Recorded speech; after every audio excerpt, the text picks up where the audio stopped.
Well, welcome aboard, ladies and gentlemen. Welcome once again to Indaba Africa. This is Chris with my shag mop top going there, that 1960s look. Well, welcome everyone around the world, whether in New Zealand, Singapore, Hong Kong, Germany, Italy, UK, Canada, Botswana, Nigeria, Ghana, Namibia, even Zimbabwe, or South Africa. Dumela Botswana, Grüß Bayern, Servus Österreich, Sawubona South Africa. Goeiedag. Or goeienaand, we should say. So welcome, ladies and gentlemen. I hope you enjoyed that song, Tight Vest, from Giselle. Pretty stirring song.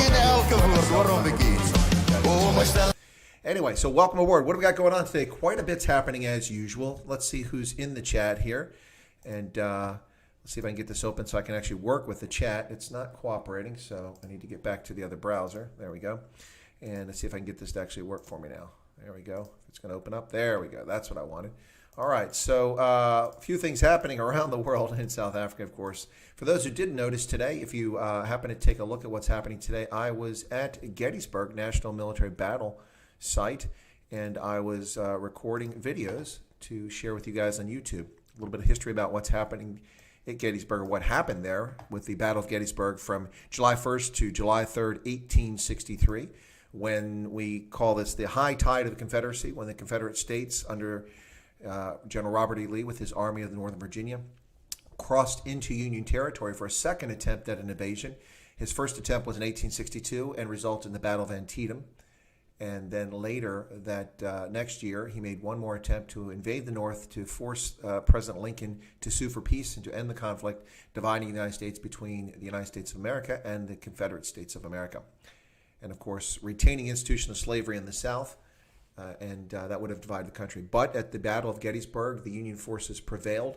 General Lee reached his apogee, and after that, it was all just a matter of time before the Confederacy was defeated as it retreated back into the South. But it took a further 2 years and the loss of a few 100,000 more lives before we reached that stage. And there you have it.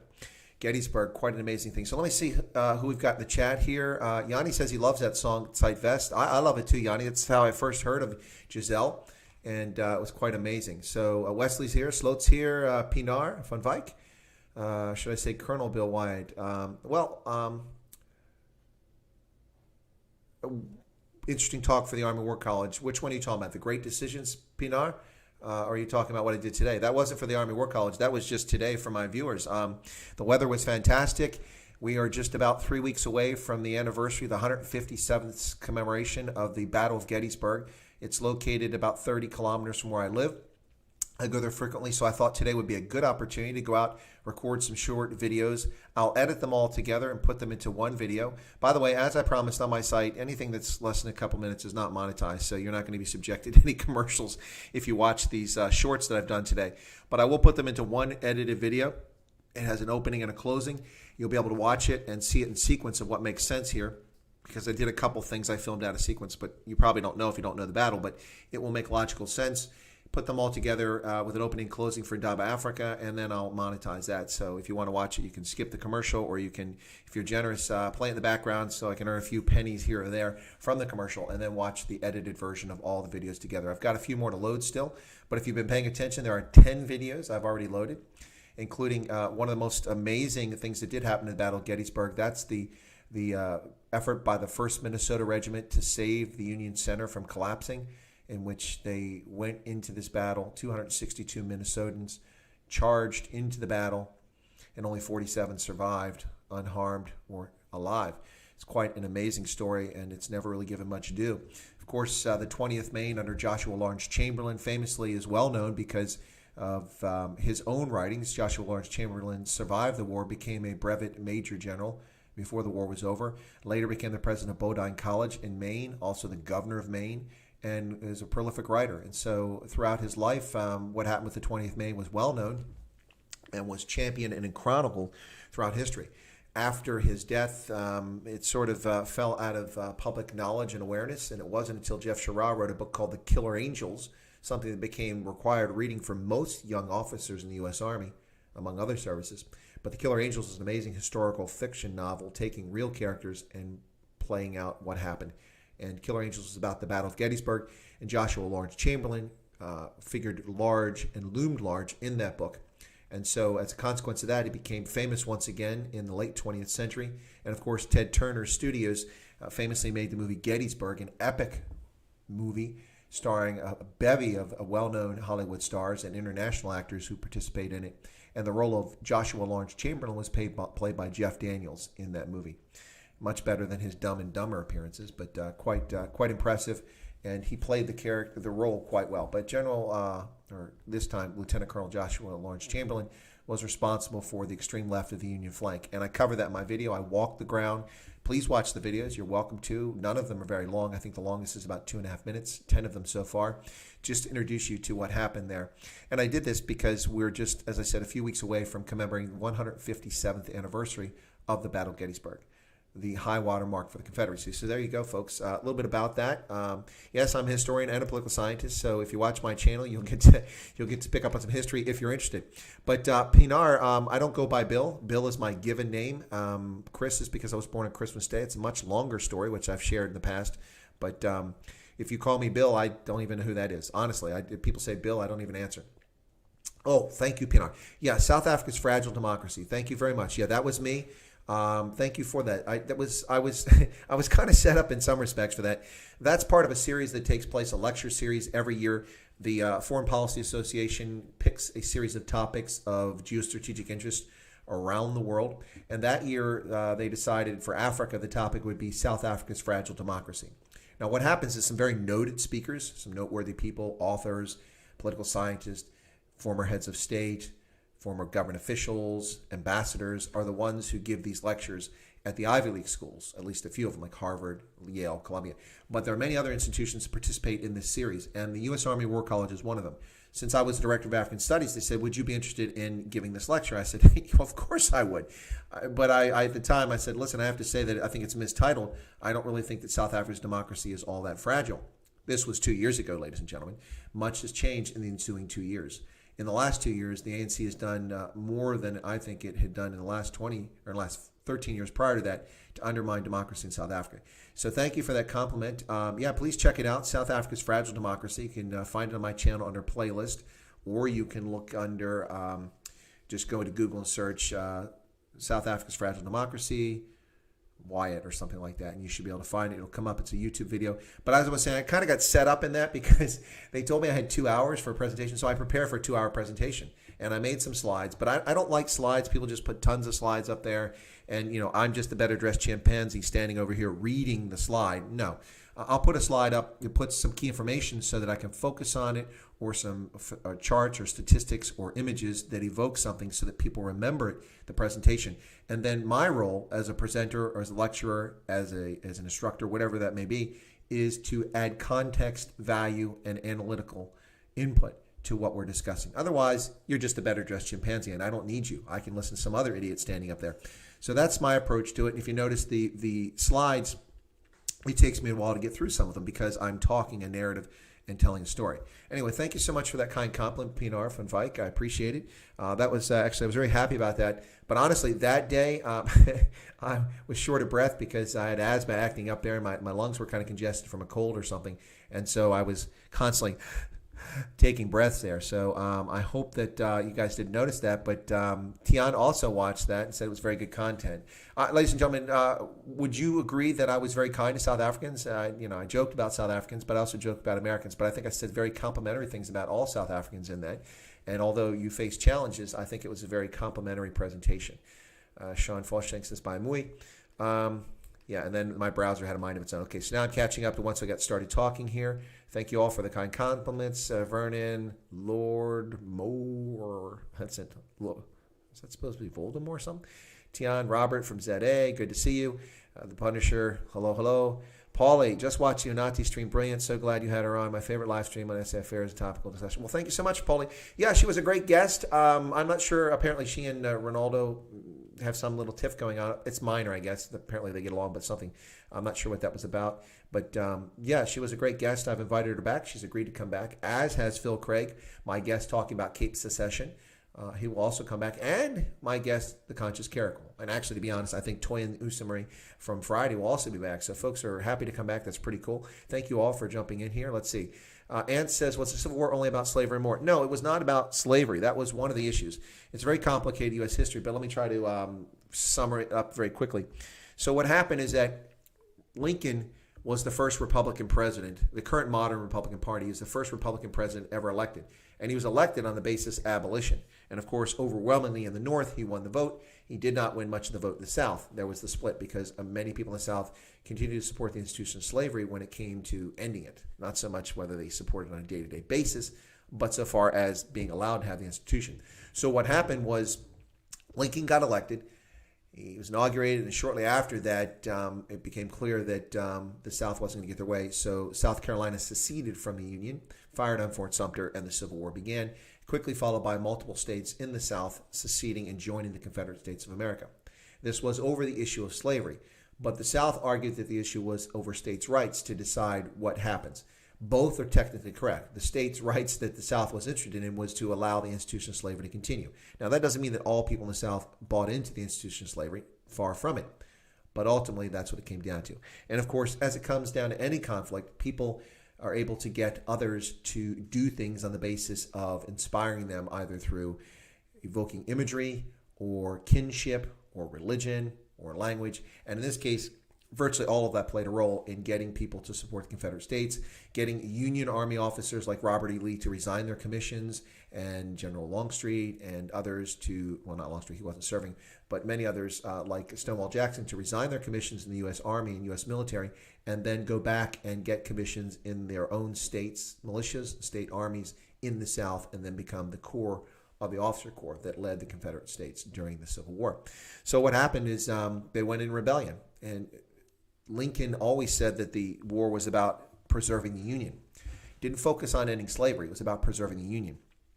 And ultimately, that's what it was about. But yes, states' rights played a role. The institution of slavery played a role. But listen, ladies and gentlemen, less than 3% of the people who served in uniform in the Confederate States of the United States of America, the CSA, less than 3% owned any slaves at all.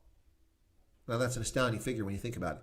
The vast majority of people who lived in the South were not slave owners. Only a small number were. However, that slave-owning industry and the associated agriculture and the things that went along with it deeply impacted life and economics in the South. In many ways, it retarded the development of the South because the reliance on slavery, the South was much further behind than the North when it came to industrialization because it relied largely on slave labor on large plantations, which retarded innovation and development.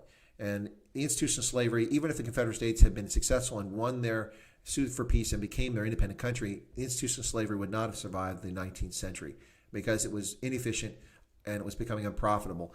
And the other problem is that the United States had banned the importation of slaves since 1807, 1808 with the passage of legislation stopping the transatlantic slave trade. In addition to that, the British Navy was patrolling West Africa to interdict slave ships, hence the creation of Freetown in Sierra Leone and the releasing of those captured in different parts of Africa into Liberia and Sierra Leone and mixing with the local populations. And so even if the Confederate States had won their independence and retained the institution of slavery, in order to meet additional demand going forward with that system for labor, they would need to have started importing more slaves most likely. And it was unlikely they could have done that because the British Navy was interdicting and the United States most likely would have interdicted that as well or formed a blockade. But abolition was the key thing. That was what broke the camel's back because the Republican Party existed to end slavery. That's why it existed, abolition. That's why it was created, to end slavery. The first Republican president ever elected was Abraham Lincoln, and his mission was to end slavery. Now, there's lots of people trying to rewrite history now and talk about how he was pro-slavery and other things. It's utter nonsense. There are true statements about Abraham Lincoln. For instance, the Emancipation Proclamation did not end slavery, although I was taught that in public school. It was a rather nuanced point. The Emancipation Proclamation now being used by people who want to claim that Lincoln was not the great emancipator to denigrate history. They correctly used the fact that it wasn't the end of slavery to undermine his credibility, which is nonsense. What the Emancipation Proclamation wasn't even legal. It was an executive order, essentially, which doesn't apply. But what he did was Lincoln wrote the Emancipation Proclamation in which he declared the slaves in slaveholding states that were in rebellion when the Union forces captured the space where these people lived, they were declared free. They were no longer property of the people in the South because the people in the South had broken the bond with the country and went into insurrection. As a consequence, they couldn't own that property anymore, which is what the slaves were. So, did it end slavery in the North? No, there were slaves still in the northern states. That's true. People forget that. There were slaves in the northern states. Not many, but there were people living in bondage. And the Emancipation Proclamation said nothing about those people. It wasn't until the end of the war, after Lincoln was assassinated, but this would have happened during his presidency had he not been assassinated. But the 13th, 14th, and 15th Amendments were enacted by Congress while the southern states could not participate in the vote because they had been in insurrection and had not rejoined as far as being allowed to vote and get their members back in Congress. So what happened is that the overwhelming vote was for the 13th, 14th, and 15th Amendment, which ended slavery, bondage, human bondage in America legally with amendment to our Constitution. It ensured that those born here were natural-born American citizens, those former slaves. This wasn't something set up to do anchor babies for people sliding across our southern or northern borders and going, boop, oh, my child is American, I get to stay. No, that wasn't the intent of the amendment. The intent of the amendment was to ensure rights were guaranteed. And then for a period of a number of years, the Union Army remained in the states in the South to ensure that Reconstruction took place and that black Americans had the right to vote and they enforced that they were able to vote. It wasn't until the federal troops left the South, a good use of federal troops, that Jim Crow laws began to creep in the southern states, but not exclusively in the southern states. That's also a misnomer. Jim Crow laws also took place in some of the northern states, denying African Americans the right to vote, which they were guaranteed under the constitutional amendment, and also making life quite difficult for African Americans, and started a very long period of racial relations.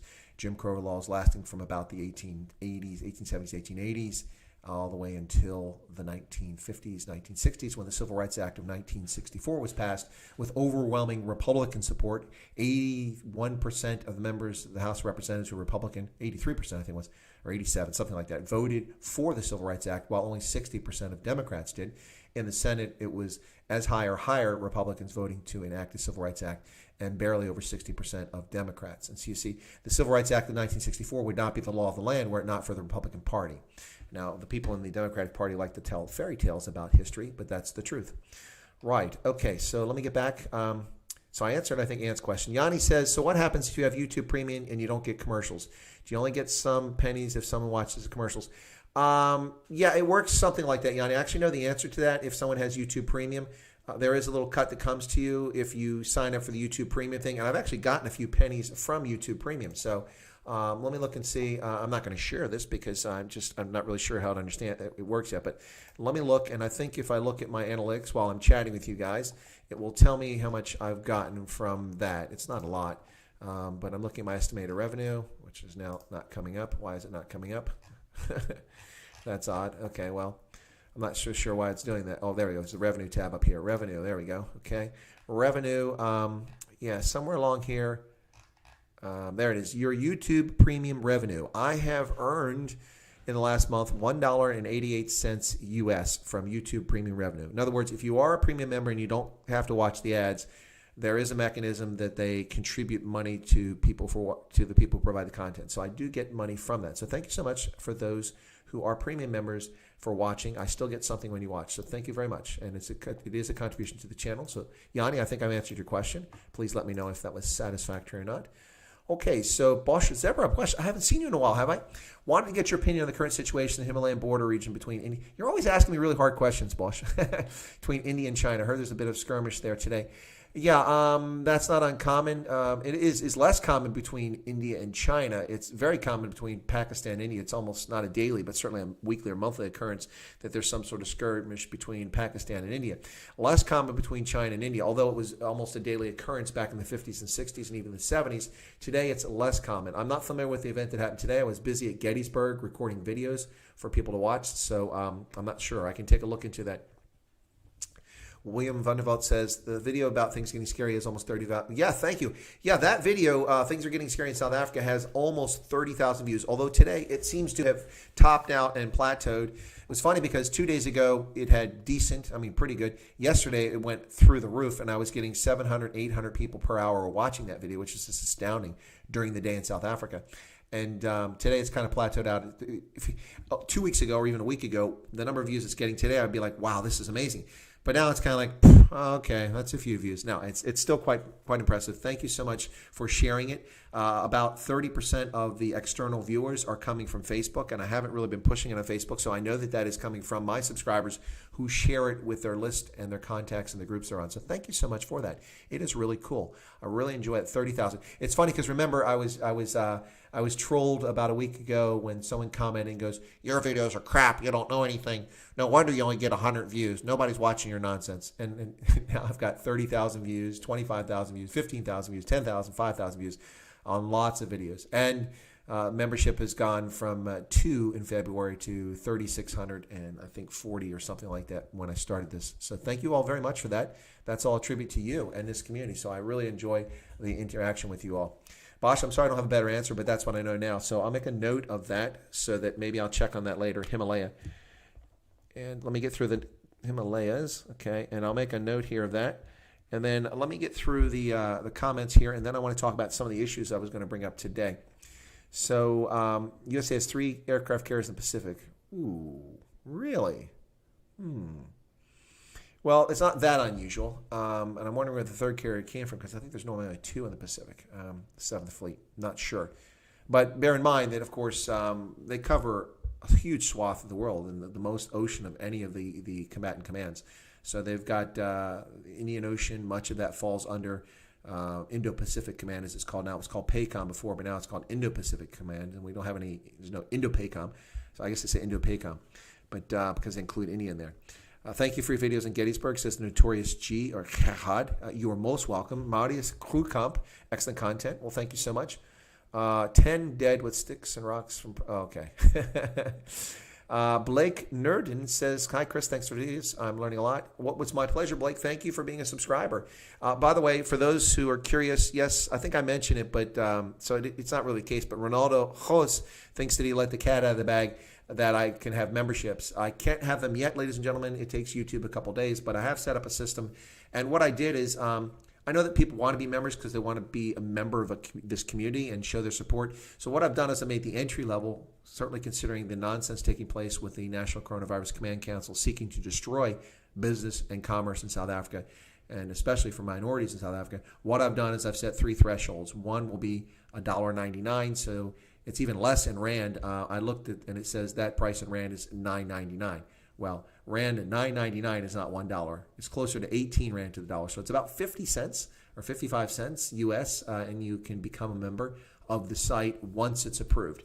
And I tried to do the system we talked about where I would put ranks up there, and I came up with different ranks for folks, but it just didn't work out because the graphics I had weren't symmetrical. You have to have, 1-to-1 ratio. And so I used U.S. Army ranks, and I ultimately become a colonel, but it just didn't work out. So I had to go back and pick some other things. So I'll probably adjust that when I have time to do some graphics work later on, but that isn't the case right now. So anyway, soon folks will be able to become members, and you will not have to sell your firstborn or work on a street corner to pay your membership if you want to become a member. I've set some different thresholds of things that make it worthwhile for people. But also I put custom emojis in there. The custom emojis I've included are a thumbs up because people like the thumbs up. And since it's winter in Southern Africa, I've put a frozen face with a little dude gritting his teeth because he's freezing. And then a U.S. and South African flag. And that's all the custom emojis I'm allowed at the moment. As I get more members, I'm allowed more, which is odd, but that is what they do. And so the 3 levels that I came up with, let me see if I can find this image here where I actually gave them a name, just in case anybody's curious. My computer, there we go. All right, so the 3 levels I've come up with are, actually, why don't I just pull this up on the screen? That's what I'll do, ladies and gentlemen, so that you can actually see it if you're curious. Let's see. Let me get over here. Make sure I haven't lost everybody yet. Whoops. Okay, so let me bring this up here. All right, so we got a smaller audience tonight. Did we turn people off, or is there something else going on? But good audience, nonetheless. This is membership. Cost membership. Okay. And we'll see how this goes, if people like this or not. Anyway, so I'm going to put this up for you guys now. I saved an image of this. This is not approved by YouTube. They have to approve all this stuff. You can't just do it. So nonetheless, I put this together, and this is what I submitted to YouTube. So there we go. All right, I'm going to actually turn my camera off for a minute so we can look at this. All right, so there's what you have, ladies and gentlemen. And those are the three levels, and that's what I've called them. So I hope you don't mind. Kind of along the concept of those joining the community or a team. The first level, I've created three levels, is recruit or team member. So you're just a recruit. For those of you who served in the South African Defense Force or SANDF or in uniform elsewhere, you know what it's like to be a recruit, a new member of the team. And so that gets you loyalty badges, early access to new videos, and photo and status updates for just $1.99 or $9.99 for Rand for South Africans. Platoon leader, that's the next level, and get you access to those perks, plus a special live stream just for platoon members and the next level, and connections on social media. And then the top one, rather than say Colonel, I thought that this is nice. I really like the title of that movie, that maritime movie, Mastering Commander. So you get to be a Mastering Commander level. That's the third one. That's a little pricier. And for that one, I'll do strategic videos that are made just for that audience, if, in fact, anyone ever signs up at that level. So there you go, ladies and gentlemen. That's the levels. I hope you find that interesting. That's just what I proposed to YouTube. We'll hear back from them whether they buy into it or not. Right. I'm going to turn that off and bring myself back, and we can bring that up again if anybody wants to. But yeah, let's get back to the discussion here. So let me look at the chat. There were some questions over here. Do you have Anglo-Saxon or Pennsylvania Dutch ancestry? In fact, I do, ladies and gentlemen. I have a tremendous amount of Anglo-Saxon ancestry. Norman, Anglo-Saxon, Celt, Scandinavian, Danish, lots of that. But if you look at the DNA, and I've done DNA results, that's what you'll find is that I'm overwhelmingly that. I have virtually nothing else other than Germanic Anglo-Saxon. The Pennsylvania Dutch ancestry, in fact, I do have that. Of course, the Pennsylvania Dutch are actually Germans who settled here and became the Amish and Mennonite communities that we know about. I have ancestors who were part of that community and then left that community. Also have ancestors who were the Dunkers, which are primarily Germans, that their form of baptism was adult immersion and hence dunking. So they're known as the Dunkers. And in fact, in the Battle of Antietam, one of the most iconic images of that battle after the conflict that was taken was a picture of the Dunker Church. And so that's how most people know the term Dunker. Let's see what else we got here. Can you imagine a period of time in American history if they had so? Yeah. That's a good question, Sean. William Vanderveld says, did the majority of Southerners in that time period live on farms, or is that just a stereotype? No, well, the majority of Americans in most places, much of the population lived on farms in that time frame, William. Industrialization was not that big a deal. It was just really taking off by the 1850s, 1860s. We had a lot of developments before that with the cotton gin developed by Eli Whitney, and we had all sorts of other industrialization things taking place. But it really took off after about the 1870s, 1880s with heavy industrialization. So many people, and in fact, into the early 20th century, the majority of Americans were actually living on some sort of farm around the country. Now, a lot of people didn't own the farms that they lived on. They rented it or leased them, or they were tenant farmers. Yeah, so that's true. PNR says, do Americans still value the Declaration of Independence? Well, of course we do, absolutely. Don't watch television and think that what's going on there is what's actually happening in America, ladies and gentlemen. That is simply not the case, not the case. That is happening, what you see on television. But it is, let me give you an example here. So we have people living in a self-declared autonomous zone, and now they've changed the name because they realize they could be prosecuted for insurrection against federal law and that the troops might come in and take them away. So they changed their name from Chaz, an autonomous zone, to Chaps, or whatever it's called now, or CHOP, because they're cowards. Anyway, while that's happening, and they're standing right next to each other, and all sorts of stuff is happening, no face masks, we have demonstrations, some legitimate because of Floyd and issues about race that people want to raise, but we have a lot of rioting things taking place that are insurrection around this country. No discussion whatsoever from the authorities at the state and local level complaining about people gathering. Yet CNN has gone out of its way to publish multiple articles, have their talking heads, their babbling morons run their mouth. MSNBC, the same thing, doing the exact same nonsense, talking about the irresponsibility of Donald Trump holding a campaign rally in Oklahoma. And of course, they're quickly on to Oklahoma, where cases of COVID-19 have increased exponentially. Woo! Oh, evil orange man bad. Evil orange man bad. Yeah, the intellectual dishonesty of these disgusting reprobates who are a poor excuse for journalism, that's going on. So you would think that Donald Trump is an evil person. Meanwhile, hundreds of thousands of people have gathered and violated social distancing, violated lockdown restrictions, and frankly, if they were treating them in the same fashion they treated people who complained about the totalitarian nature of these governments just a month prior, demonizing those people who were actually maintaining social distance and following the norms, but they had the temerity to challenge these fascists that are running states and local municipalities around the country. They were deemed horrible people. They were the ones called the fascists. And now these other people doing it, nothing is said about it. But Donald Trump is evil because he wants to hold a campaign rally because he needs to run for office to get reelected. The intellectual dishonesty is beyond the pale. We do value the Declaration of Independence intensely.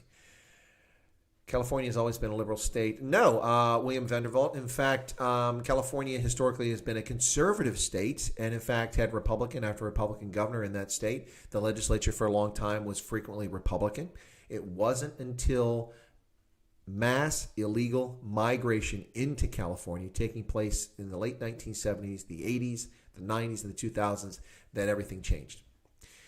Yes, that's in fact the truth. The last Republican president to win California was 1988, and that was George Bush. He won California and its electoral votes. Not a single Republican has won California since then, and it's 54 electoral votes. But California will lose electoral votes after the census because as far as population, they have not gained population. It has moved to other states. So, yeah. All right. Yanni did like that. Okay. Joe Emilio, I'm fine. How was your stream, my friend? Did it go well? Joe, are you triggered today? What's going on? Yanni says, oh, wow. See, you're at 3.6K subs. Well done. Well, thank you, Yanni. Let's hope we can get to 4,000 here shortly. It's pretty cool. And I've been able to do memberships now, and hopefully that'll be coming soon. Of course, everyone knows Super Chats are available. If you want to play the Super Chat game, feel free to do that. And since there are no Super Chats today, if you bring a Super Chat up, you'll get all my attention. Awesome. Can't wait. Membership inbound when it's ready. Congrats. I'm proud to see YouTubers' channels take off during COVID-19. Yeah, no, absolutely, Yanni. And I think this is a brilliant opportunity for those who wanted to get on YouTube. I mean, look at Herman Rus. He's doing a channel about farmers' travels. That's an esoteric topic, but interesting. He's been to Asia and he's had some interesting trips. He had me on as a guest, and it was an interesting discussion. Yeah, so it's really cool. Joe Emilio's channel is taking off. It's really interesting. I love his roast on there. Joe's pretty funny on his roast. I also like his political videos, but I don't know where that puts him in good stead or not, but it does with me. But certainly his roast videos are really cool. Joe's he's entertaining, and I like his background. I wish I had that background, something like it. Pinar says, "What was Baltimore like before? Before what? Before Freddie Gray?" We can talk about Baltimore. Baltimore has an interesting history, and since the 1950s, it's been an up and down history, mostly down, but periods of up. It's actually a wonderful city with lots of character, and of course, for those who don't know, Baltimore is known as Charm City. If you watched Homicide: Life on the Street, you'd know that, but it is known as Charm City because of its unique charm and character. But I'd be happy to talk about Baltimore. It's with its row houses, its shipping industry, McCormick Spices, Black & Decker, electronics tools, and a long history of being one of the most important ports in the United States. Baltimore is a fascinating place. That's where I'm from originally, or as we say there, Balmer, because people don't pronounce things there very well. It's interesting because you can find a different dialect and an accent in several parts of Baltimore. So, for instance, in Dundalk, people speak very differently than they do downtown in Baltimore.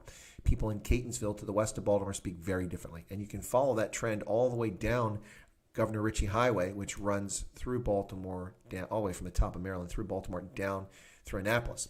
And Governor Ritchie Highway, you'll find different accents every few kilometers. It's really fascinating stuff. Many years ago, I was a young officer returning to go to my advanced course at Fort Huachuca, Arizona. I walked into the post exchange, and the gentleman said, "Can I see your ID card?" Because we have to present our ID card. That way unauthorized shoppers can't shop there, because only military and their family members are authorized to shop in the exchange because it's tax exempt. It's not a federal military installation, so federal property is not subject to state taxes. Anyway, so I walked, and he says, "Can I see your identification?" I said, "Sure. Are you from Glen Burnie?" He said, "Yeah." "How'd you know that?" I said, "Well, you talked." I picked up on your accent. You're from Glen Burnie, Maryland. So, and my point is that that's such a unique accent. I mean, not everybody gets it, but I got it. And by contrast, over in Essex or in Dundalk, very different, very working class accent, kind of like Cockney, the American Cockney. All right, so Sean says, happy to become a member, proud to hate, but how do you get general status? Well, I don't have the thing set, the general status set up because it wouldn't let me do that. I could probably change it later, create another level. We'll see. We'll see how it goes. We'll see how many people want to become members, if it's actually useful. As you can see, clearly I'm not doing it to fleece people of money. Otherwise, I wouldn't have created a 9 Rand 99 entry level membership. Just because people really say they want to be part of a community, and so I'm happy to oblige that. It's actually kind of fun. Kind of like on my Indaba Africa channel on Facebook, I'm looking at I just created a group for affiliates. There's a few folks who've been in touch with me who are professionals, former journalists, and or researchers who would like to be affiliated with Indaba Africa. And many have offered their services free of charge. And so I've looked at that very seriously, and I'm going to create an affiliates program and a way for us to link up and network and also perhaps do some publishing. Speaking of publishing, let me get to the rest of these comments very quickly before I do that. But speaking of publishing, how accurate is the movie Lincoln, your opinion? Sean, I think it's pretty accurate. It's very good. It's well done. It shows you the interactions and the challenges that Lincoln faced, not just with the South, but also with members of his government in the North. I mean, he needed to promise, postmaster general positions and local post office positions and things like that to get the buy-in from members. It showed the politics involved. It was pretty accurate, actually, pretty good. But Daniel Day-Lewis, oh my God, is there a role that guy cannot play? I mean, that guy was in The Last of the Mohicans. That's not what the movie was called, but the movie version of that when he was younger. He is very talented as an actor. I hope he never opens his mouth up about politics because I got a feeling I probably won't like them. Notorious G had a call from New York City. He's back. Well, welcome back. Joe finally showed up and was having fun there. Carl Davis said, what? I'm stunned how the ANC has rewritten history like June 16th. The ANC, yeah, they are rewriting history, but they've been doing that since the outset. Remember, the ANC is responsible for the Black Consciousness Movement, not this guy, Steve Biko. Don't pay attention to him or the Pan-African Congress. And of course, the Freedom Charter was the sole effort of the African National Congress. What a bunch of cock. These people are full of it. Michelle Jardin. Well, welcome, Michelle. Good to see you there. Thank you for coming in. Michelle's one of my early subscribers. Joe said his stream went very well. Excellent. I'll have to check it out when I'm done. I guess that's a no. A no for what? Joe says, thanks for plugging. You're most welcome, Joe. I plugged Herman as well. And not that he needs it, but also plug Ronaldo Jos on my channel. I haven't mentioned Germ or Roman yet, but I'll probably get around to that. All great content, folks. Check it out. I sold YouTube Short for a number of years, mostly because I was busy saving the world, making it safe for democracy. But in the last few years, I paid closer attention to YouTube, and I saw it as a viable means. And it's great, it's great for entertainment. It's great for finding obscure things. It's great for being part of a community. It's also great for alternative media. And so this channel really has become alternative media in some respects, I think. So you are welcome. So Dutch German blood looking out for SA, you could be at lost command. Blues Pixie says, no, well, I mean, look at the beard, guys. Come on. This is Delaray, right? Or Pete Retief. Luckily, we have time. We're just burning text. Ugh, gosh. Joe wants in. Yeah, he does. Cockney and Rhyme, East London. There you go. All right, so welcome, Dodgy Dog. Okay, Dogga Boy. Okay, there you go. Last of the Mohicans, Gangs in New York, There Will Be Blood, Pure Magic. Yeah, good movies. Let me do this. I wanted to bring this up now, so let me, before I do that, I've got to make sure I got the right page up because I was messing around with this earlier. It didn't quite work out as well as it should have. Now, where is that browser? It's not where it's supposed to be. There we go. That's the browser I want. So let me get over here, and I will bring this up. Where's it at? There we go. All right, so ladies and gentlemen, this was from the Washington Examiner, which is a newspaper based in D.C., and they have a journalist there called Abraham Mashi, and Abraham Mashi covers defense, and so I'm going to bring this up so you guys can see it. This is from today. Okay, where'd it go? There we go, display capture. All right, this is, you can see, French killing of top al-Qaeda terrorists shows a vital role of U.S. intelligence in Africa.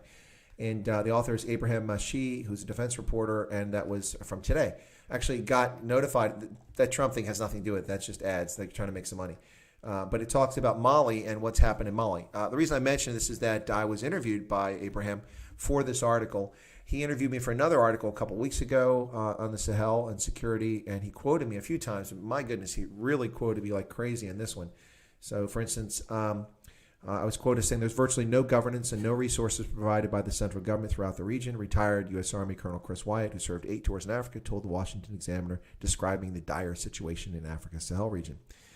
Yeah, so what else? Jihadists got active and moved towards Timbuktu, and Mali began to fall apart in the north, and they begged for French intervention, Wyatt said, describing a scenario that unfolded while he was opening the U.S. Office of Security Assistance in 2012 in Niger, a neighboring Sahel country afflicted by the rapid growth of terrorist groups in recent years. Yeah, anyway, so he just goes on and on. Really cool. So I actually found out about this through LinkedIn because I got notified by a connection on LinkedIn saying, hey, fantastic interview. Thanks for that.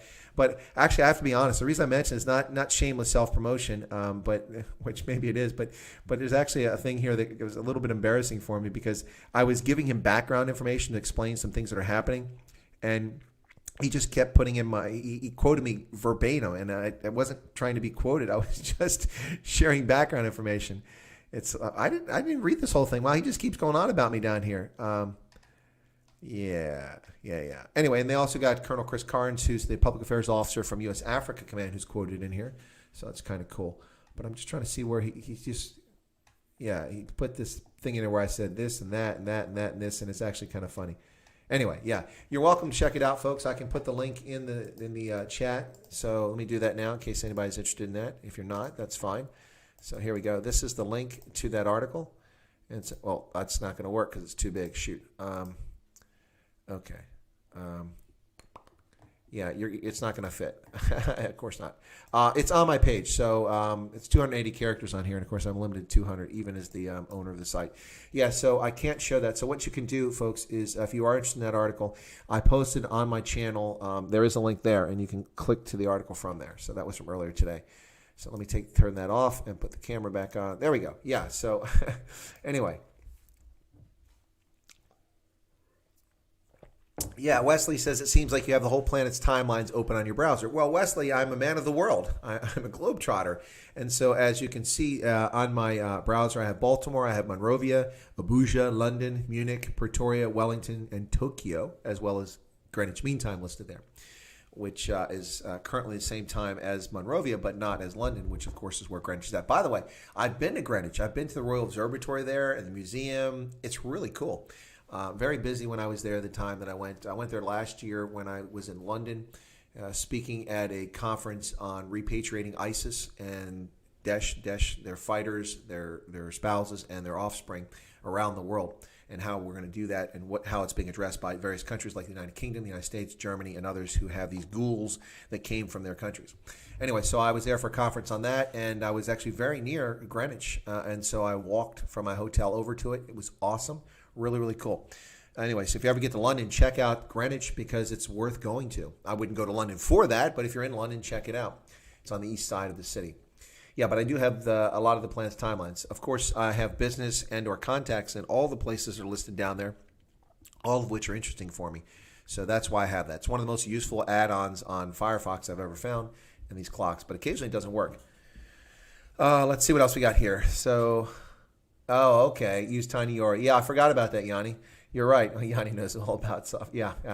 Didn't come to mind. But anyway, it's just for now, rather than distract people, you can go check it out on the channel. Just go to the tab where I have messages on the channel, and you can find that. So Petrus Oosthuizen says, which group in South Africa stands the best chance to bring change? Honestly, assuming there's a 2021 municipal election, which at this point it looks like the ANC is going to try to defy democracy. I did a video on that today. Other people have done videos previously, but I was waiting for more information before I made a comment on it. But I published a video on that today, premiered it like 1:45 in the morning. I was up for it, and almost nobody watched it.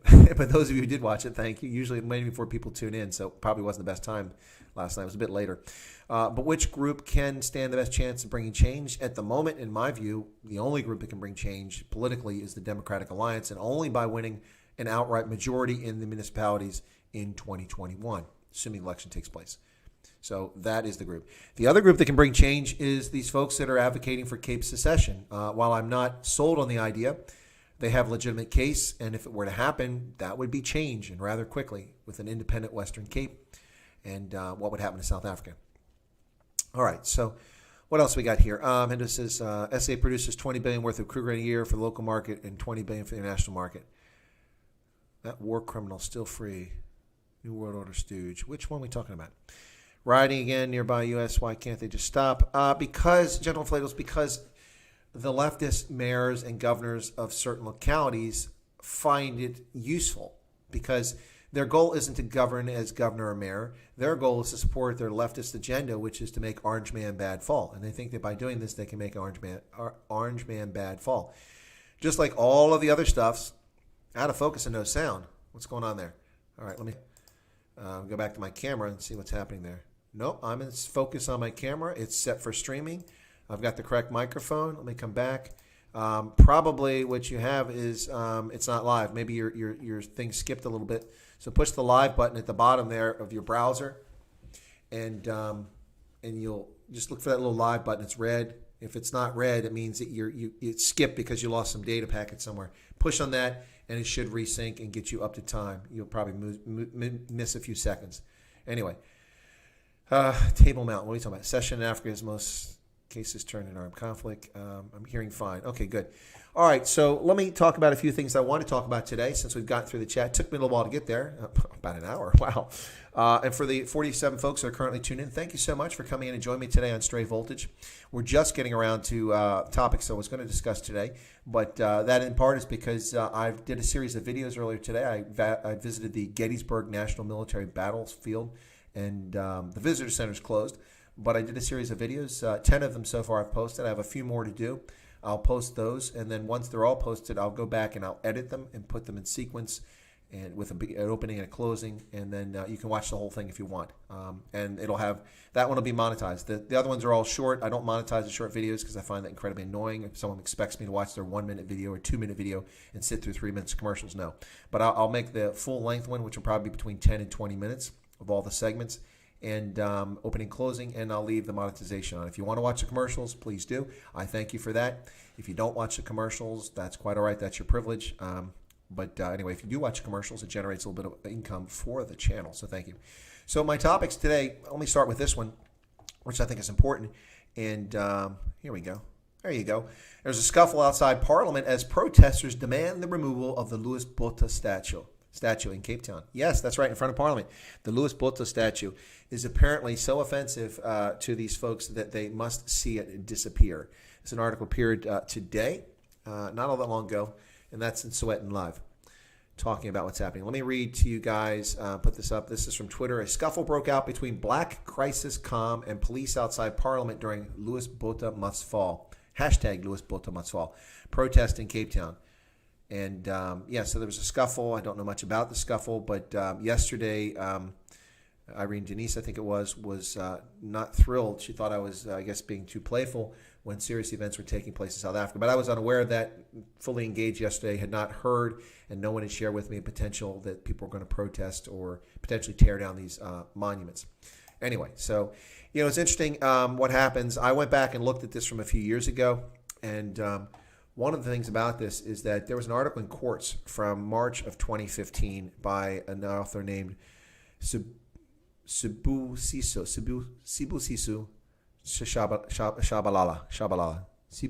Shabalala. And this author wrote this in March of 2015, and let me bring that up very quickly here. So there we go. I'll take myself off. And this says, the size of an apartheid leader's statue tells you everything you need to know about race in South Africa. Really?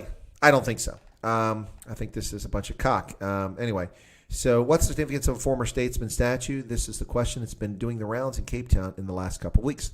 The statue of General Louis Botha, South Africa's first colonial prime minister, towers over the entrance of Parliament.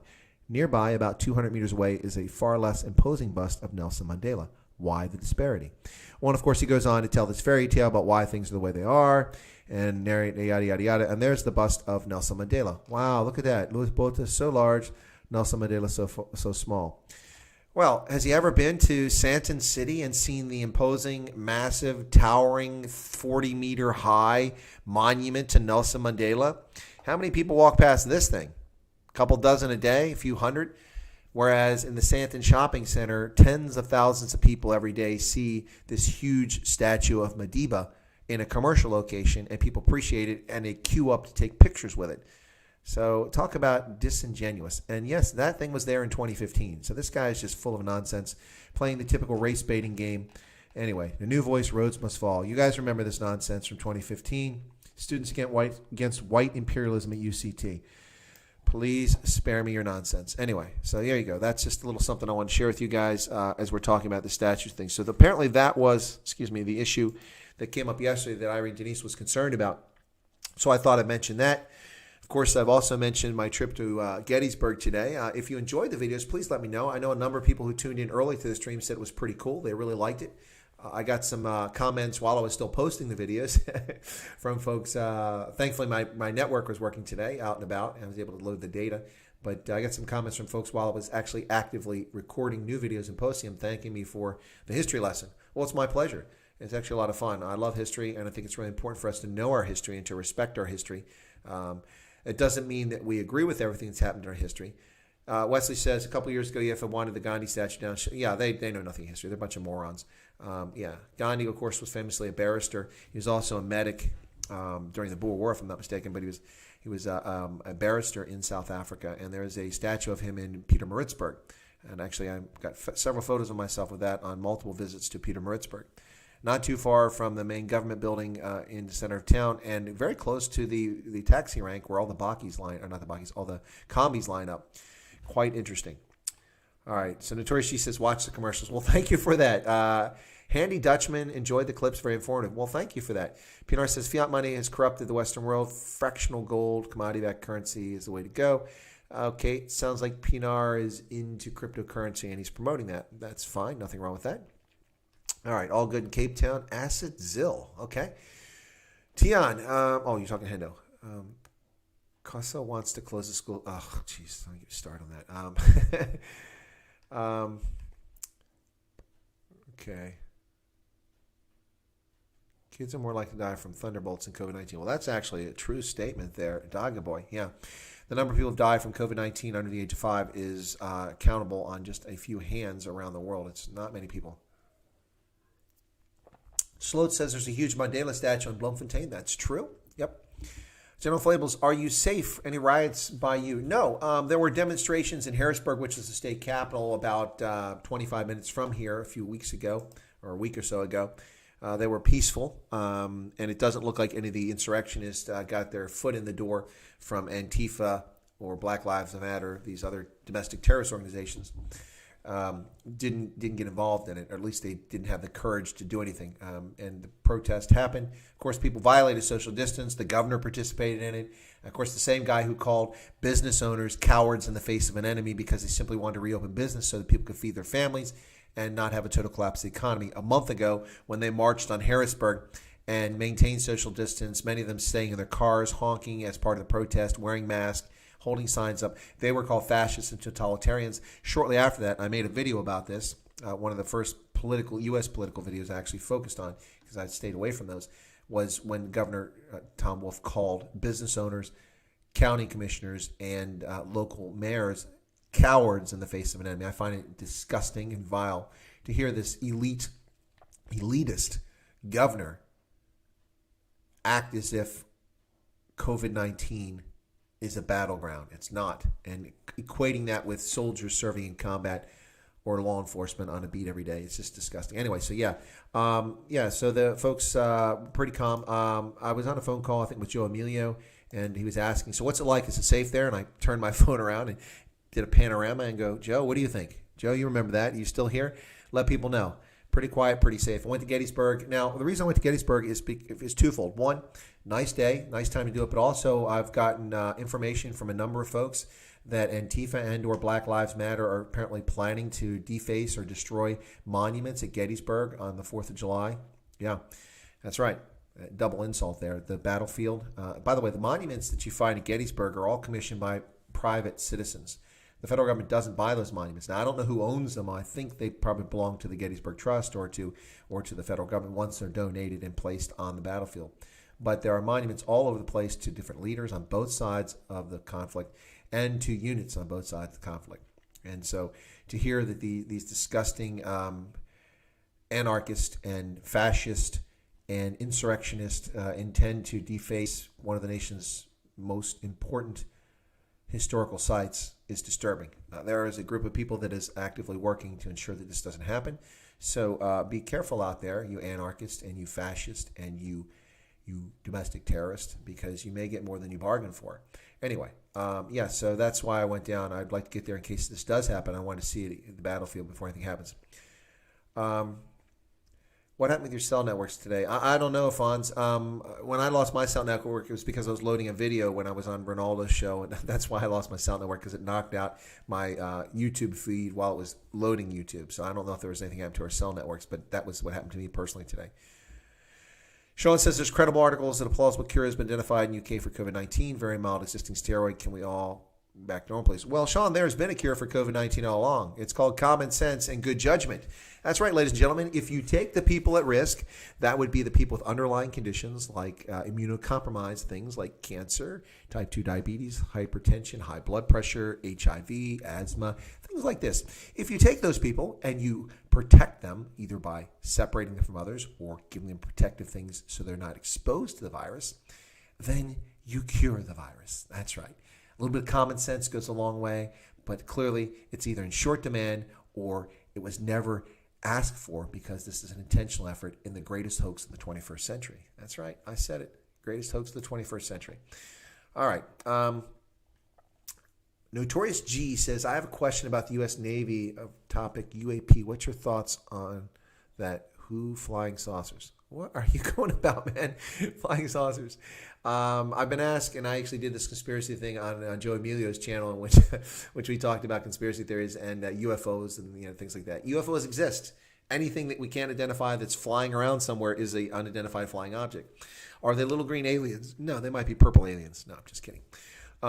Yeah, Grant says, please don't forget the like button. Yeah, okay, all right. I'm going to do a little e-begging here. Before I do the e-begging, we're coming up at the top of the hour, so let me do a little bit of promotion for other folks here. So as I, not always, but I frequently do here, let me just close my camera so I can make sure I get this up here. Come on, where's my camera at? I lost my camera. There it is. Okay, turn my camera off. Okay, let me do a little bit of advertising here. All right, so...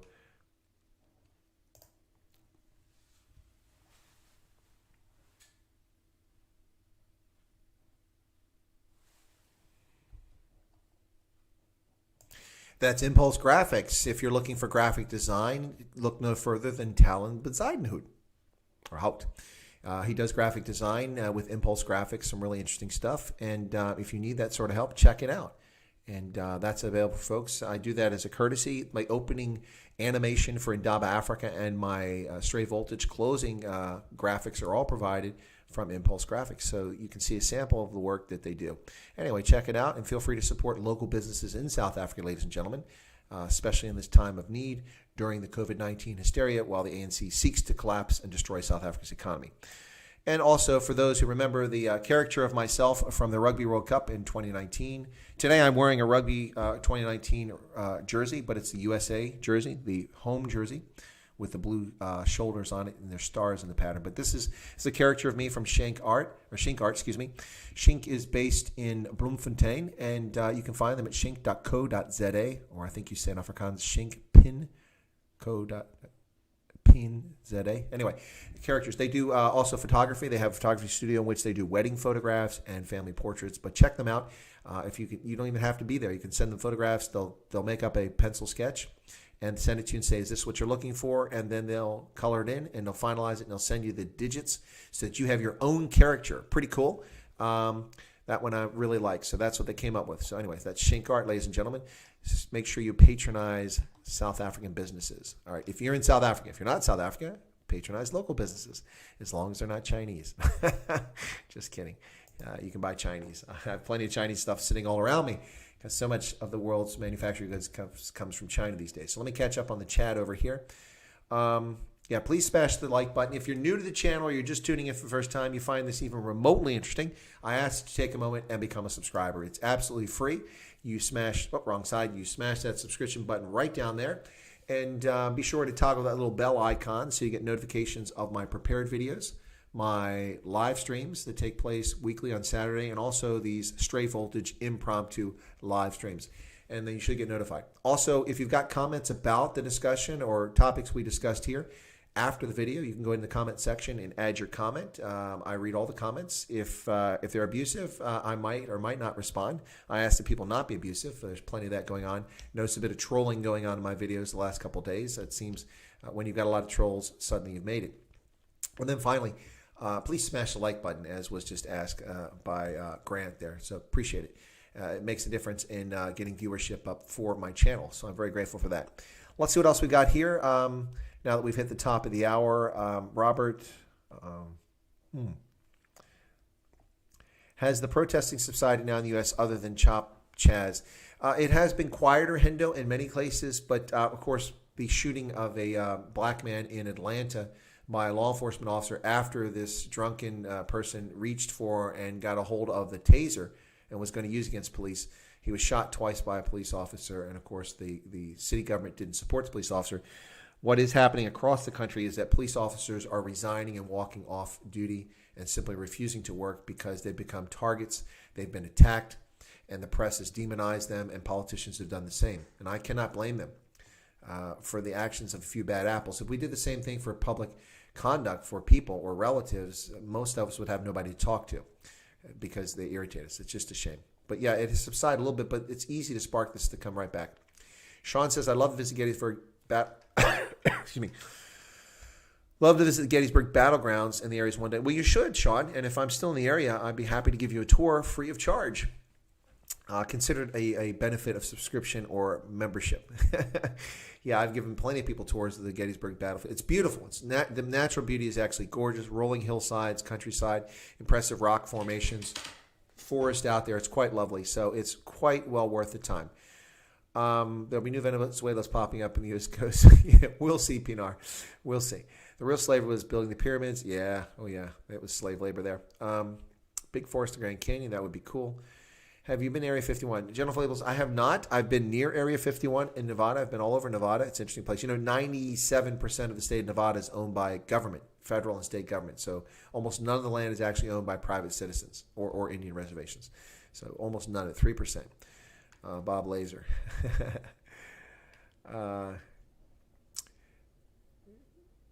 General, you need to watch all the videos and live streams. He leaves bits of the coordinates at the top.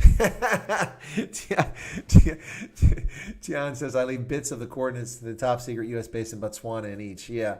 Actually, if you have a means of viewing subliminal messaging, you can see the text that's on my videos. You'll discover all the secrets that my friends in the Illuminati, the Freemasons, and the government conspiracy with the deep state. It's all in my video. You just have to have the right diagnostic software to make it appear on your screen. Yeah. Here come the men in black. That's right. Wipe out your memory. Can you really hold people who are long dead to modern moral? Well, thank you. That's actually a good point there, Pinar van Wyk. Yeah, that is a very good point. It's a not fair position. It's also just simply wrong to judge people today by the standards that we live by today for someone from a different era. Very different world, very different circumstances, and people are born into certain circumstances. And the fact that they don't necessarily change them so they match our standards today doesn't make them evil or morally incorrect people. Now, they may do evil or morally incorrect things, but that's a different subject. But simply being born into certain circumstances. For instance, as I pointed out, are you going to hate the people in the South who were in the Confederacy because they fought for slavery? Only 3% of the people owned slaves. And only a small portion of people actually profited or had jobs tied to the slave trade. But it was the basis of the economy. Now, you might want to dislike them if you're me, a patriotic American, because they were in insurrection against the authority of the central government. Kind of like the same regard I hold these idiots in Seattle and Portland in for their hostile takeover of public spaces and claiming a foreign country. It's not the first, by the way. This happened many times in the 1960s and 70s, late 60s and early 70s, with the student movements in the U.S. and the childish juvenile nonsense taking place back then. Heard of sorry. Sean says, supposed to go to the USA for your visa just before lockdown. Was literally meant to be in Colorado Springs now. Hope to get a 10-year visa. Yeah, no, Sean, that'd be great, assuming I'm here, if I don't take a job in Mali or head over to Africa or something like that. But, yep, thanks for the lekker chat. Need to be up early. Have a good evening. Well, thank you, Handy Dutchman, for joining us. Wesley says, isn't Nevada also home or used to be home to one of the B-1 bomber squadrons? Not to my knowledge. I don't think it was based there. I think they were up actually in the Plain States. Like Ellsworth Air Force Base had a B-1 bomber squadron. I'm not so sure. That might be the case, but I'm not sure. The B-2, yes. The B-2 is a stealth bomber. Yeah, they were based at, I'm drawing a blank right now. There's an Air Force base in Las Vegas, and I'm drawing a blank on it. I think actually B-2s were based there. Drop a Moab on them. People from a different area didn't have soy lattes. Well, I don't drink soy lattes at all. Yeah, and so what else? What I really want to get to before we close out today, not that we're going to close out right now, but is that today is the Day of the African Child. I also did a video on that. It isn't really following as much interest as my videos in South Africa, which is fine. But again, folks, Indaba Africa and Chris White Africa is about the entire continent. It's not simply Botswana, South Africa, and Namibia. So I cover the entire continent. So I did a video because today is the Day of the African Child. Now, since 1991, the Organization of African Unity and then its successor, the African Union, have commemorated June 16th in recognition of June 16th of 1976 when students and others started the Soweto riots ostensibly in response to the Black Education Act. And so that started an uprising that took place during which security forces fired on demonstrators and over 100 were killed. So the Organization of African Unity waited from 1976 until 1991 to create this holiday. And ostensibly it's a holiday that's supposed to celebrate African youth, and it's an opportunity to highlight education since ostensibly what happened in Soweto in 76 was about education. It's a lot more complicated than that, but that is the external view. So since 1991, the day has been commemorated. But as I pointed out in my video, while we can commemorate a day, a lot of things about childhood and youth and education in Africa are woefully inadequate and definitely on the wrong path. So, for instance, you have over 400 million children in Africa today, well over 400 million, and as many as 1/3 of those under the age, 20% of children 6 to 11 are not enrolled in school. 1/3 of those aged 7 to 12 are not in school. And then from 12 to 15, you have about 60% that are not enrolled in school. In addition to that, you have all sorts of health issues. You have problems with school forcing students to pay fees and many parents not having fees, schools being too far away. And then, of course, the issue in many cultures and societies across Africa of girls being forced into marriage at a young age, a very young age, and or falling pregnant and ending their education.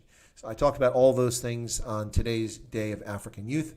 Anyway, so I don't know if people found that interesting or not, but that's something I did a video on, much like I did a video on Africa Day a while back.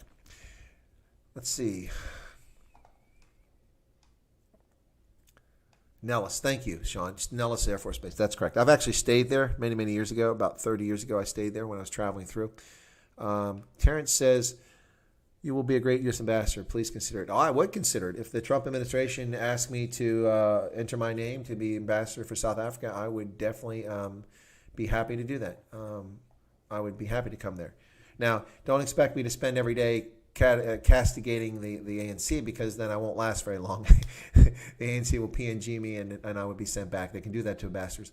But do expect me to tell the truth in a politically polite way to do it when asked questions about what's going on in South Africa, if I'm the ambassador to South Africa. And if I get close to the end of my tour, then I will be quite free with what I say, because all they can do is send me home.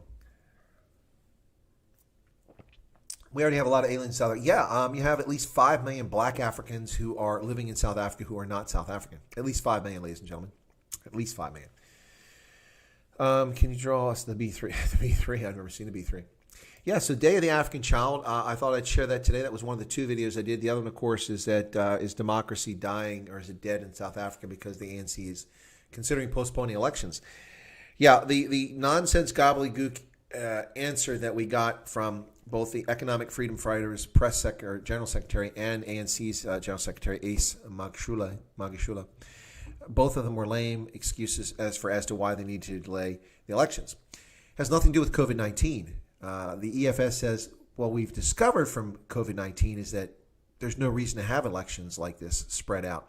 We should have them all in the same year. Yeah, because you're going to get obliterated in 2021 at the polls if, in fact, there are elections. Hence the desire, the motivation for the African National Congress to not have elections in 2021.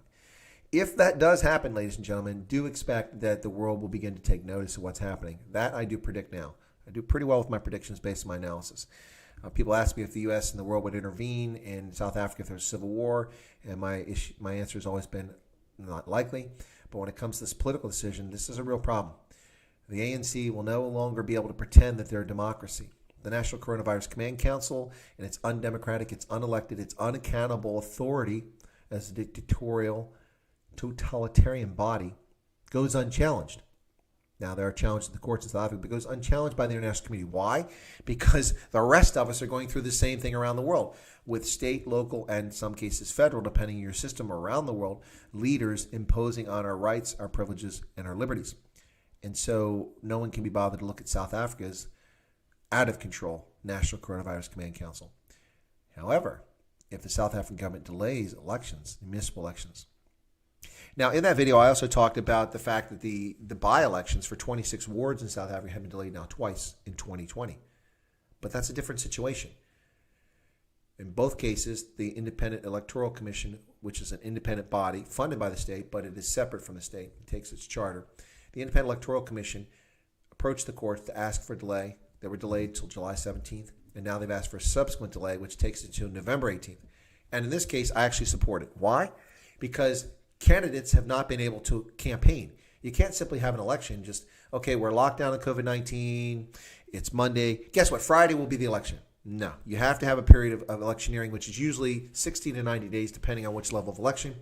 And so you have to give people a chance to go out, speak, reach the public, canvas in order to get people to turn out to vote, and also get your ideas out there. And if you want to have a debate as well. So actually, I think that that's perfectly permissible and acceptable that the Independent Electoral Commission for South Africa got the courts to delay the by-elections for 26 wards twice this year. I'm okay with that. But delaying the 2021 municipal elections now, that's just anti-democratic and an effort by the African National Congress to impose its totalitarian state. Now listen, for those who pay attention to the African National Congress, it has long been a totalitarian actor. If you're a member of the ANC and you step out of line, you fall out of favor. They've spent the last few decades disciplining their cadres inside the party so they don't step away from the party line. And now they're imposing the same sort of conduct on South Africans at large. Right. Notorious G says, I once visited the Italian attaché in Pretoria. Moderately impressive. Was an appointment, must say. Excellent. Would like to visit U.S. Embassy one day as well. Yeah, actually, our embassy rocks. Our embassy in Hatfield is beautiful. I've been there many, many times for official business, and I really like it. It's nice. It's now old. It's 25 years old or so, or 24 years old, but it's quite nice. Sean said he saw the African Youth video, found it interesting. We'll watch all the Gettysburg videos tonight. Saw the first one, fascinating. Cool. Thank you, Sean. Doggy Boy says, ever seen a P-51 Mustang? Yeah, actually I have. The Confederate Air Force, which renamed itself because apparently Confederate's a bad term. There used to be something called the Confederate Air Force. Now it's, I forget, it's got a new name. They have vintage aircraft, and I've seen them fly a P-51 many, many years ago. Nellis Air Force Base is home to the Thunderbirds. That is correct, Ranger. There's the Ranger. I haven't seen in a while. How can we get more eyes on South Africa with all this bullcock? You need lobbying groups. You know, Jewish groups have huge lobbies in D.C. Ethiopians have huge lobbies in D.C. Liberians have a significant lobby.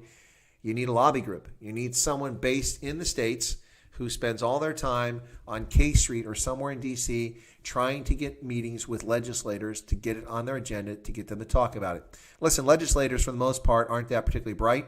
Some of them are, but most of them aren't that bright. And whatever's put in front of them, they'll read like better-dressed chimpanzees, and they'll spew these points, whether they believe them or not. And that's okay. That makes them a tool. And sometimes you need a tool to get your message across. Now, there are actually genuine, passionate legislators who can walk and chew gum and actually have proper educations and can reason properly. But the number of them that exist is not that. Obviously, I wouldn't include people like Alexandria Ocasio-Cortez or Rashida Tlaib in that latter group. They would be in the former group. But anyway, yes, so that's what you got to do. So, South Africans are concerned about their democracy, need some sort of, so for instance, the Institute for Race Relations or the Cape Independence Advocacy Group or somebody like that would have a lobbying group based here in D.C., and that would make the difference. If you're based in D.C. and you want to address the United Nations, it's just a few hours away. You can take the train up there, or you can drive up for probably about 4 hours drive from there, and it gives you a lot of flexibility.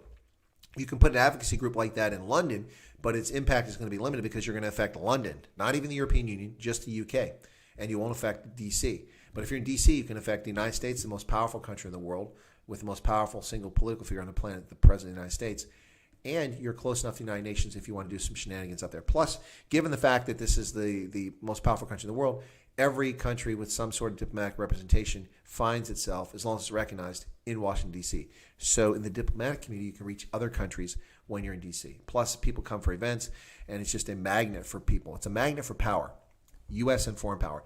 So that's an AfriForum. Yeah, AfriForum, I think Robert just said. AfriForum has come to the U.S., but I don't know that AfriForum has set up an office here or they've hired a consultancy here. I don't know if they've done that. So what they might want to do is reach out and get someone that is here that can advocate on their behalf, who has connections on K Street and in D.C. or in Congress. And I think that's the right answer. And beyond that, then they can hire, passionate people who know what they're talking about, like, I don't know, somebody like me, to speak on behalf and to lobby. So anyway,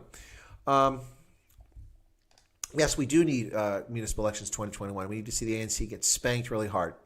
Sean says, might be an unfair question as you might not be able to answer, but surely America has enough intelligence on the ANC and SA politics to already know this is a farce democracy. Why the pretending? Sean, I would say that, yes, they do.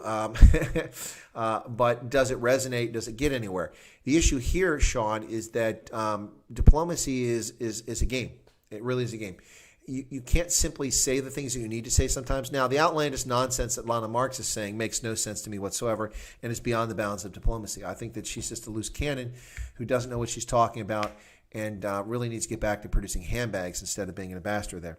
But diplomacy, when you have a good diplomat, and I've worked for many very good ambassadors, you can't simply publicly say what has to be said because countries get defensive and they dig their heels in and it's counterproductive. So oftentimes the most effective way to get change is from behind the scenes, in which you politely cajole, promise, bribe, or threaten a friend, partner, ally. Yes, we do threaten friends. Every country does. Hopefully we don't have to do it very often, but sometimes our friends don't do the things that we need them to do. Right, so it's not an unfair question, Sean, but that's about the best I can answer it. Let's see what else. AfriForum, Robert already said. I have not seen Spitfire. Who's up for a lobbying group? How can we establish it? Notorious G. Well, yeah. There are already existing lobbying groups now that have influence. And, of course, you've got to bear in mind that these lobbying groups typically hire former members of Congress who still know people inside the wire, and that really makes a difference. So, like, for instance, it wouldn't be a very effective lobby group for me to establish a lobby group right now, like in Dab Africa, and I go down and lobby on behalf of South Africa. It would be better to have an existing group or a new group that hires someone like that and then bring staff in or senior executives like myself who can add context and can speak passionately on the issue. So that's the way to do it. The secession movement is going to put the DA in a lose-lose situation. Yes, exactly right, Tian. That's what's going to happen to them. That's why they've been largely silent on the issue. Hit the super chat more to hire Chris. Yeah. This has been a super chat free session today. ICBM seem to do their work. Yeah, exactly. No, so I think that's one approach, ladies and gentlemen, on how people can do it. So what other questions you guys got? Any issues you want to discuss before we wrap it up? Let people get some rest tonight. By the way, I want to thank everybody. You're welcome for whatever ETT said. You're most welcome. Before we wrap up tonight, I did want to say this. I want to thank you guys because let me just look and see my analytics here. Yesterday, when we had Unati Kwaza on my program, now I also had another stream which had a lot of viewership, but yesterday was the single largest day ever of viewership on my channel with 948 hours of viewing. Wow, thank you. And that broke my previous record, which was the day prior at 891 hours. Wow. And that came after 666, 662, and then my previous record is 741. So now my new record is over 200 hours more per day having been viewed. It's amazing. I had over 18,000 views of my videos and channel in the last 48 hours. Wow, astounding. You guys have been with me since the very beginning. Some of you here in the chat today know that when I had 30 people, I was pretty excited to get, a couple of hours of viewing time. What's really impressive for me, and it's not an ego trip, is that this means that a lot of people are watching the content, a lot of people are discussing. So, by the way, I did get trolled. I was told that I should shut up and that I'm an old geezer. I thought that was entertaining. For when I shaved my beard off and cut my hair, the person who called me an old geezer will probably find out I'm probably actually younger than that person. But I was called an old geezer and that I should shut up and not talk about Africa. I should focus on studying the United States where 40 million people are out of work. What's with the moral equivalency? Do people really think that nonsense actually works? you have no basis to talk, yeah, because you're this or you're that, or, well, there's problems here. Well, I don't deny there's problems in the United States. I've never denied that. But I'm not talking about the United States. I'm talking about South Africa. Well, who do you think you are to talk about South Africa? Well, I think I'm Colonel Chris Wyatt, retired U.S. Army with 40 years of experience on Africa and having lived all over the continent in more countries than most Africans ever have. Let me tell you an anecdotal story here, you guys, that's actually interesting. So, so I was teaching at the War College a few years ago, and there was a Kenyan student at the War College. And I'm not attacking the Kenyan student. I'm just using the story to illustrate a point. Now, the Kenyan officer, who was a colonel, did not sign up for the African Studies course, which I was the course director of, and I set up the speakers and I taught most of the classes. And then we break in. We have an hour to hour and a half session where we have a lecturer and a guest speaker oftentimes, and then we break into small discussion groups and we meet for another hour and a half there, and we talk about topics. So this Kenyan never took the class. It was, I think, April, so towards the end of the academic year. I went to the International Fellows Office, which is the students go get their administrative support from there, who are international students. And I was in there, and I walked in to see this person that I know there, and she was busy with the Kenyan officer, and we're in uniform, of course. And she goes, "Oh, Colonel Wyatt, do you and Colonel so-and-so know each other?" I said, "Well, I've seen him, over the course of the year." And she goes, "Oh, Colonel so-and-so, didn't you take Colonel Wyatt's African Studies course?" And this is what he said. "Why would I take his course? What could I possibly learn? What does he know about Africa?" To which, to her credit, the person who raised the question said, she didn't say this, but basically she gave him a look like, "Are you serious?" She said, "Well, Colonel Wyatt knows a lot about Africa." And so, of course, the insult, I thought I would probe because I suspected I would be right in my assessment. But I said to the colonel, I said, so you're a subject matter expert in Africa?" "Well, of course I am." I said, "So you've deployed on UN peacekeeping or AU peacekeeping missions?" "No," which is what a lot of African military officers have done. They've been on peacekeeping missions. "Never been on a single one." I said, "So you've lived around the continent. Where have you lived?" "In Kenya." "Any other countries?" "No." "And which countries in Africa have you visited in the course of your lifetime?" "Kenya, Somalia." "But you're a subject matter expert in Africa." Now, I don't hold out and deny that he could be a subject matter expert in Africa. For those who know me, I do think it's possible for a certain number of people to become an expert on a place or a subject without ever having experienced it or been there. That's a very small number of people, but it's possible. So I didn't discount that. So he asked me questions. He said, "Well, have you ever been to Africa?" I'm like, "Yeah, I spent most of the last 20 years living in Africa." "Where?" "Well, I lived in 8 different countries, and I listed them all over the continent." And he had his puzzled look on his face. And I said, "I've done peacekeeping, counterterrorism, built schools, clinics, HIV," went through the whole list of stuff. Needless to say, he was a little bit embarrassed. People who are arrogant like that, who think they can't learn from anybody, really aren't particularly helpful in life. I've done a lot of things, but I learn something each and every day. At least I try to. And I can learn from anybody. Even an illiterate person can teach me things. You don't have to be literate to be smart. And so if you have an open view and an open attitude towards other human beings, you can learn from them. But I've discovered a few trolls on my channel that told me to shut up because I'm an old geezer, and then not to talk about Africa. And it was funny because on the video for the Day of African Youth, I had someone on the right who said that I was romanticizing the narrative that the ANC is perpetuating. I disagreed, and I explained why, but I understand their point. And then on the left, the person who said that I have no business talking about Africa, I should focus on the U.S. So I got attacked on right and left. It was actually very entertaining, pretty funny stuff. All right, so let's get back to this. Right.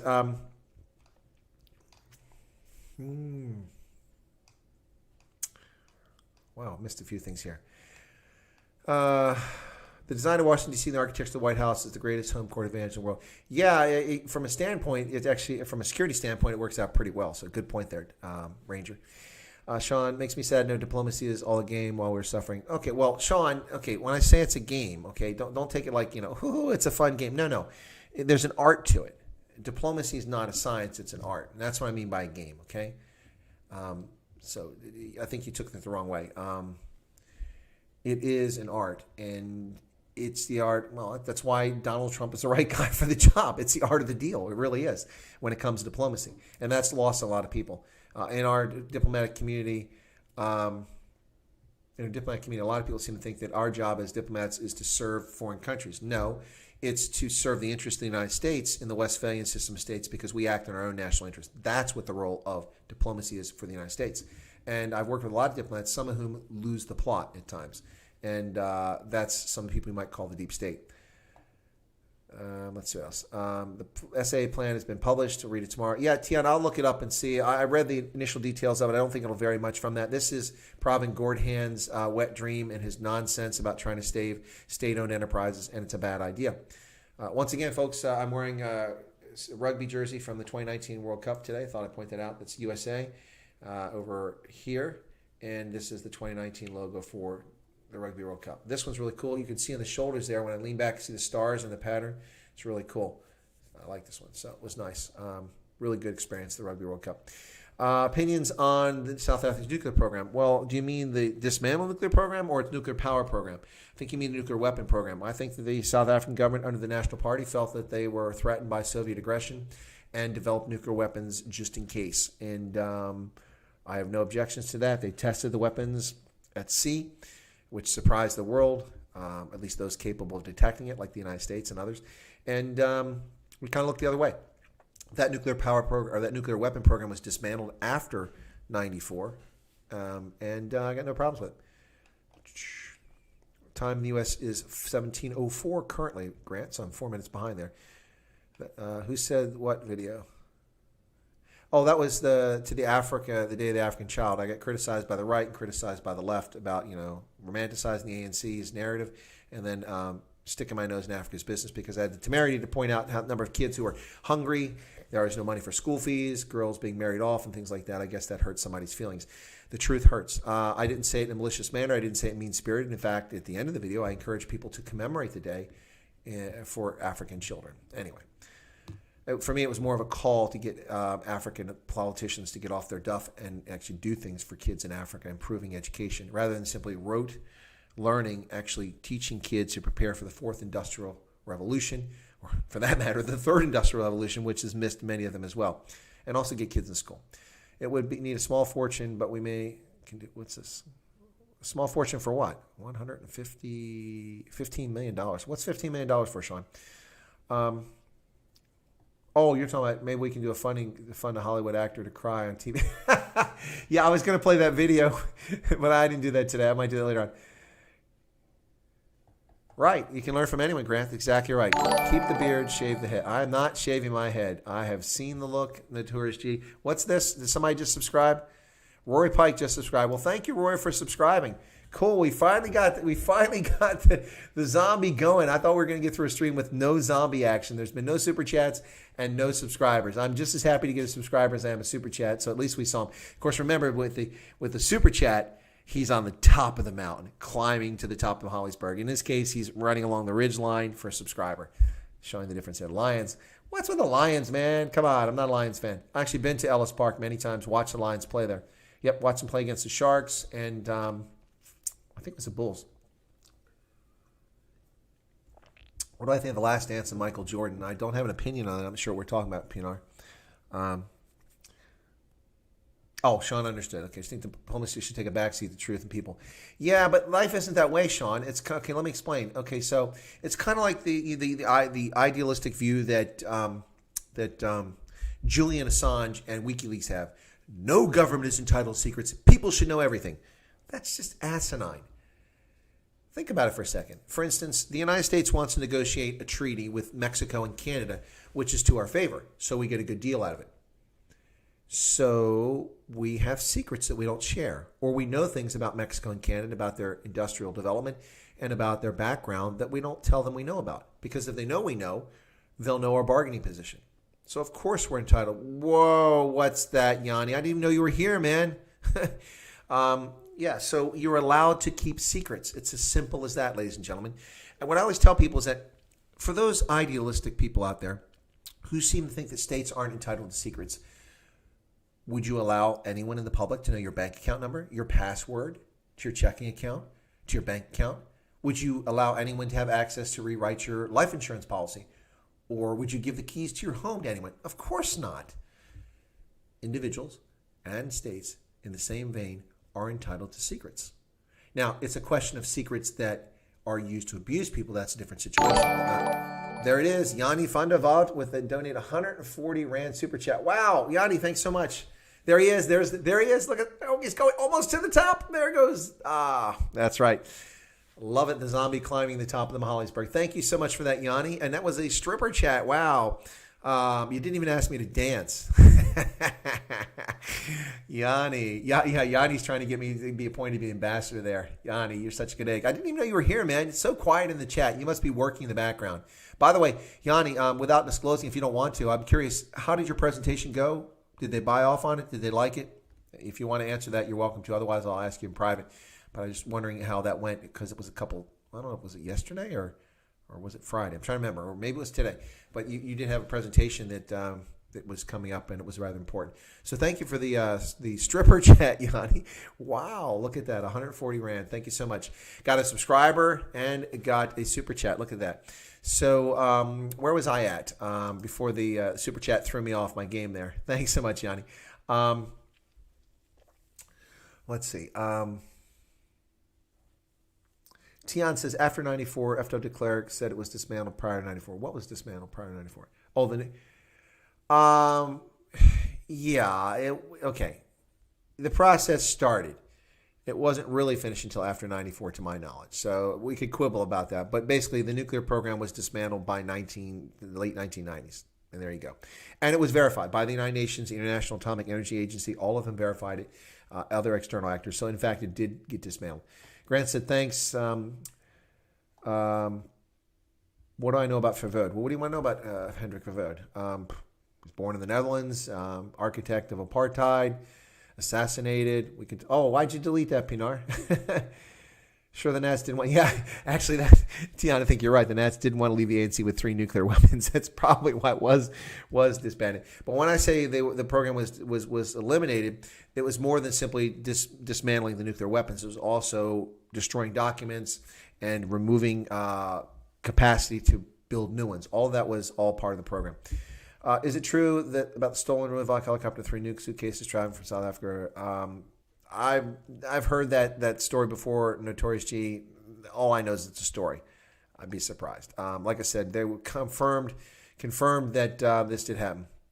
ANC bomb in Alice Park. What about that ANC bomb?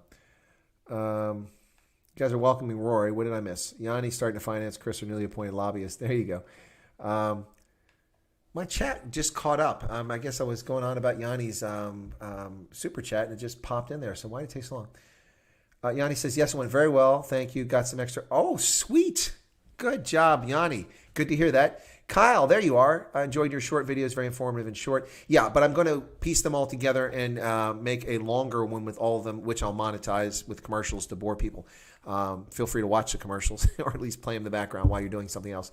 But the short ones will not be monetized because, like I promised, I don't monetize short videos because it's really annoying. Sean says, I'm going to make it my mission to talk to AfriForum. I think we need to get you in the lobby.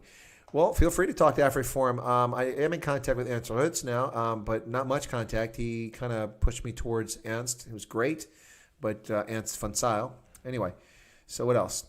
Evening, Kyle. Yeah, Kyle is very late in the conversation here. We were about to end it here a couple times. Were it not for Yanni's super chat, this would have ended already.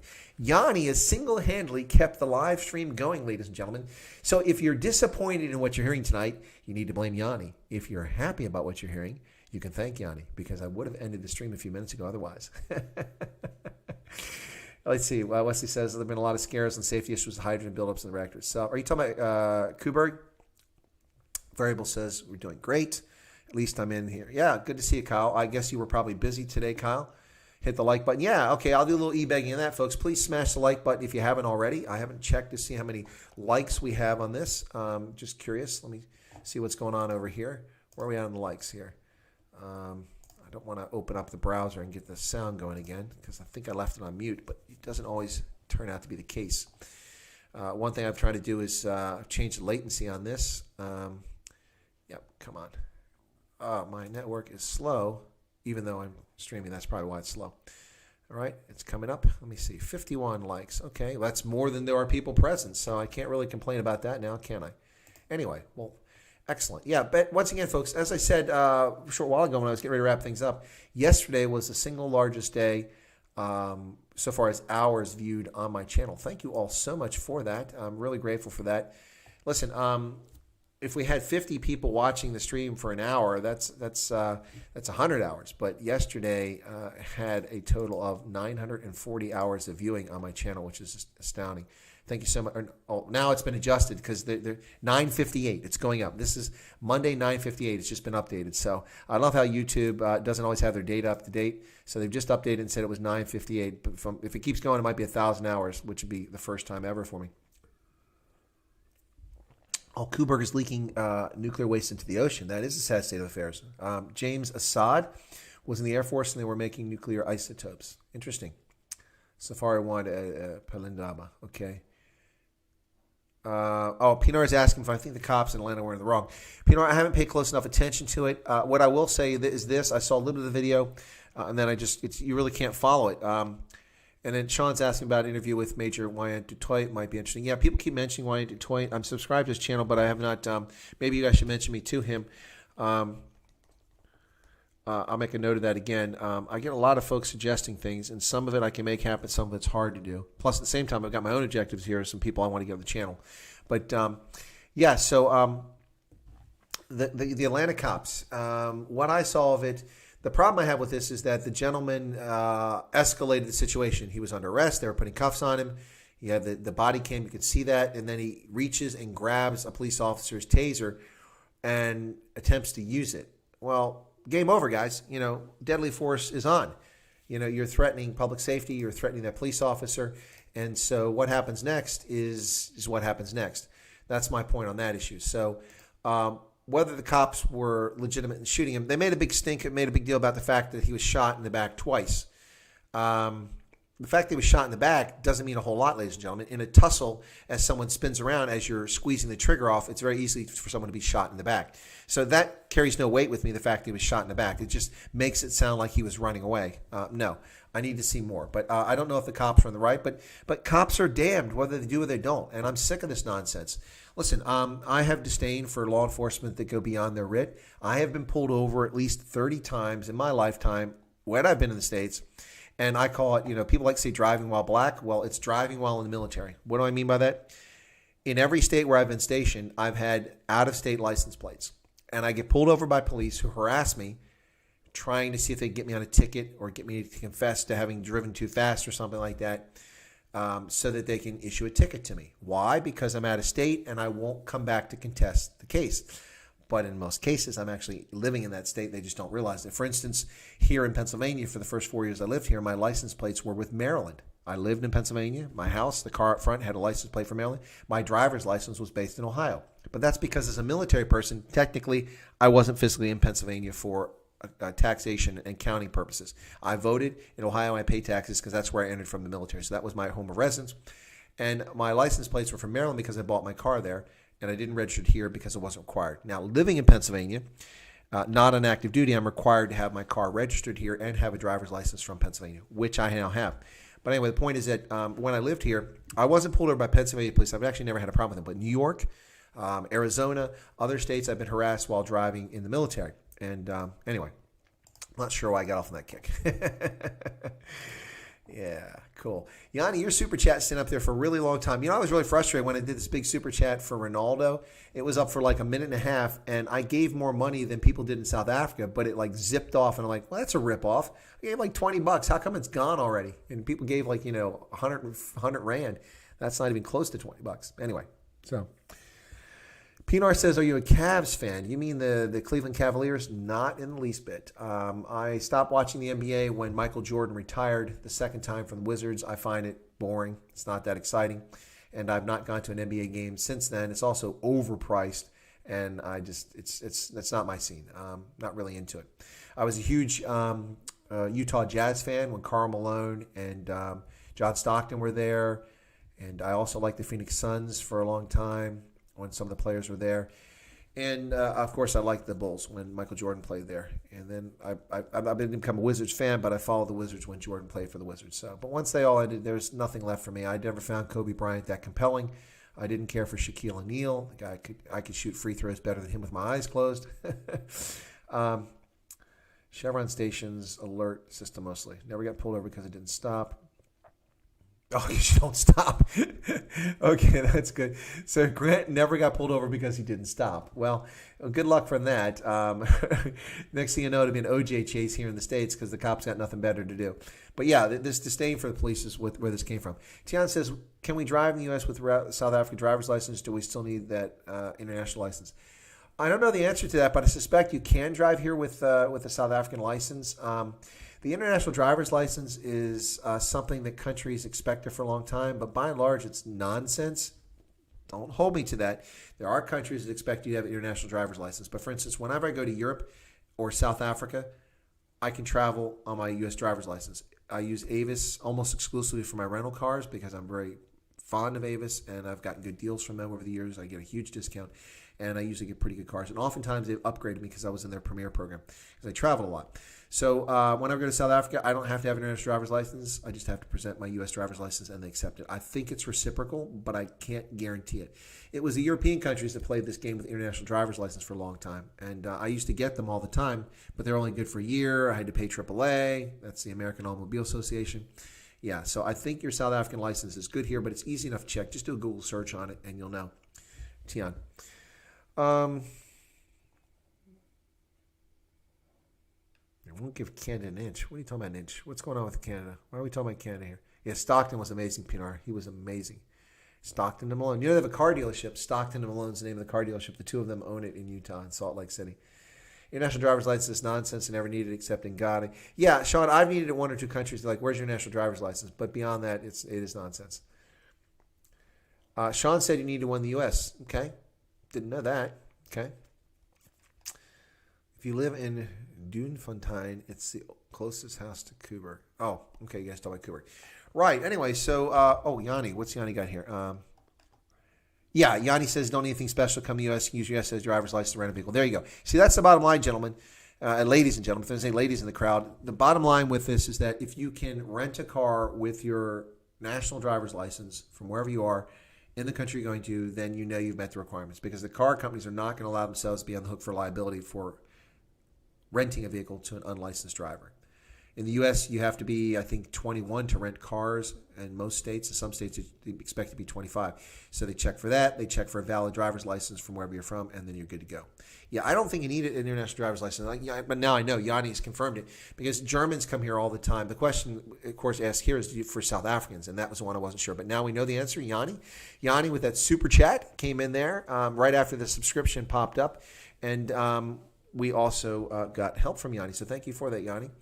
They have worked with the ANC will have their hands full. Maybe Coburg's stock full. Yeah, Coburg is stock full of incompetence. That's one of the problems here. Yeah, and of course the ANC is always perpetually on the lookout for right-wing conspiracies in South Africa. And now that they can't find them, they're simply making them up and calling all South Africans right-wingers. It's just it's beyond belief. Remember when I used to do intelligence reporting on South Africa, and I talked about how the ANC was obsessed with the Boermog. And at the end of the day, we find out that, just like many instances, there are more state intelligence operatives working for the Boermog than there were actually Boermog members. So it was not nearly the threat the ANC thought it was. And they tend to do that. But they can't find those threats today because they're not out there. So any legitimate discourse is a threat to the ANC and an excuse to cancel or postpone elections to 2023. So we'll see what happens there. Anyway, so I'm glad you guys enjoyed the Gettysburg videos. It's kind of cool. Gettysburg is fantastic. It's a target-rich environment to make videos, especially when the weather's beautiful like it was today. So many different sites to see there. I started out with one of the sites that's most poignant to me. That was a video about the 1st Minnesota Regiment. 262 soldiers left alive. Of course, the regiment had like 1,000 when they started. 262 soldiers left alive by this point in 1863. General Hancock came through there, and he needed someone to fill the gap. There was no regiment around. The 1st Minnesota jumped to the fray, and they were led into battle. 262 souls against a force 4 times as large as them. Now, that's the force directly in front of them. But bear in mind, there's forces on the flanks, too. So as they go forward, if they were to advance, they would have forces pinning them from the side, from the Confederate forces. So 4 times as many troops they charged into with bayonets fixed. 262 Minnesotans. 47 survived that unharmed. Astounding. Absolutely astounding. Gallantry beyond belief, ladies and gentlemen. Yep. False flag, psyops. What's going on there? The Afrikaner bone. Yeah, that, oh, you guys talking about that? Yeah, South Africa's wing of globalist influence thing. Okay. You talking about the Broderbund? Okay. Yeah, funny. Broderbund was actually a software company in California that made games back in the day here in the days of PC games.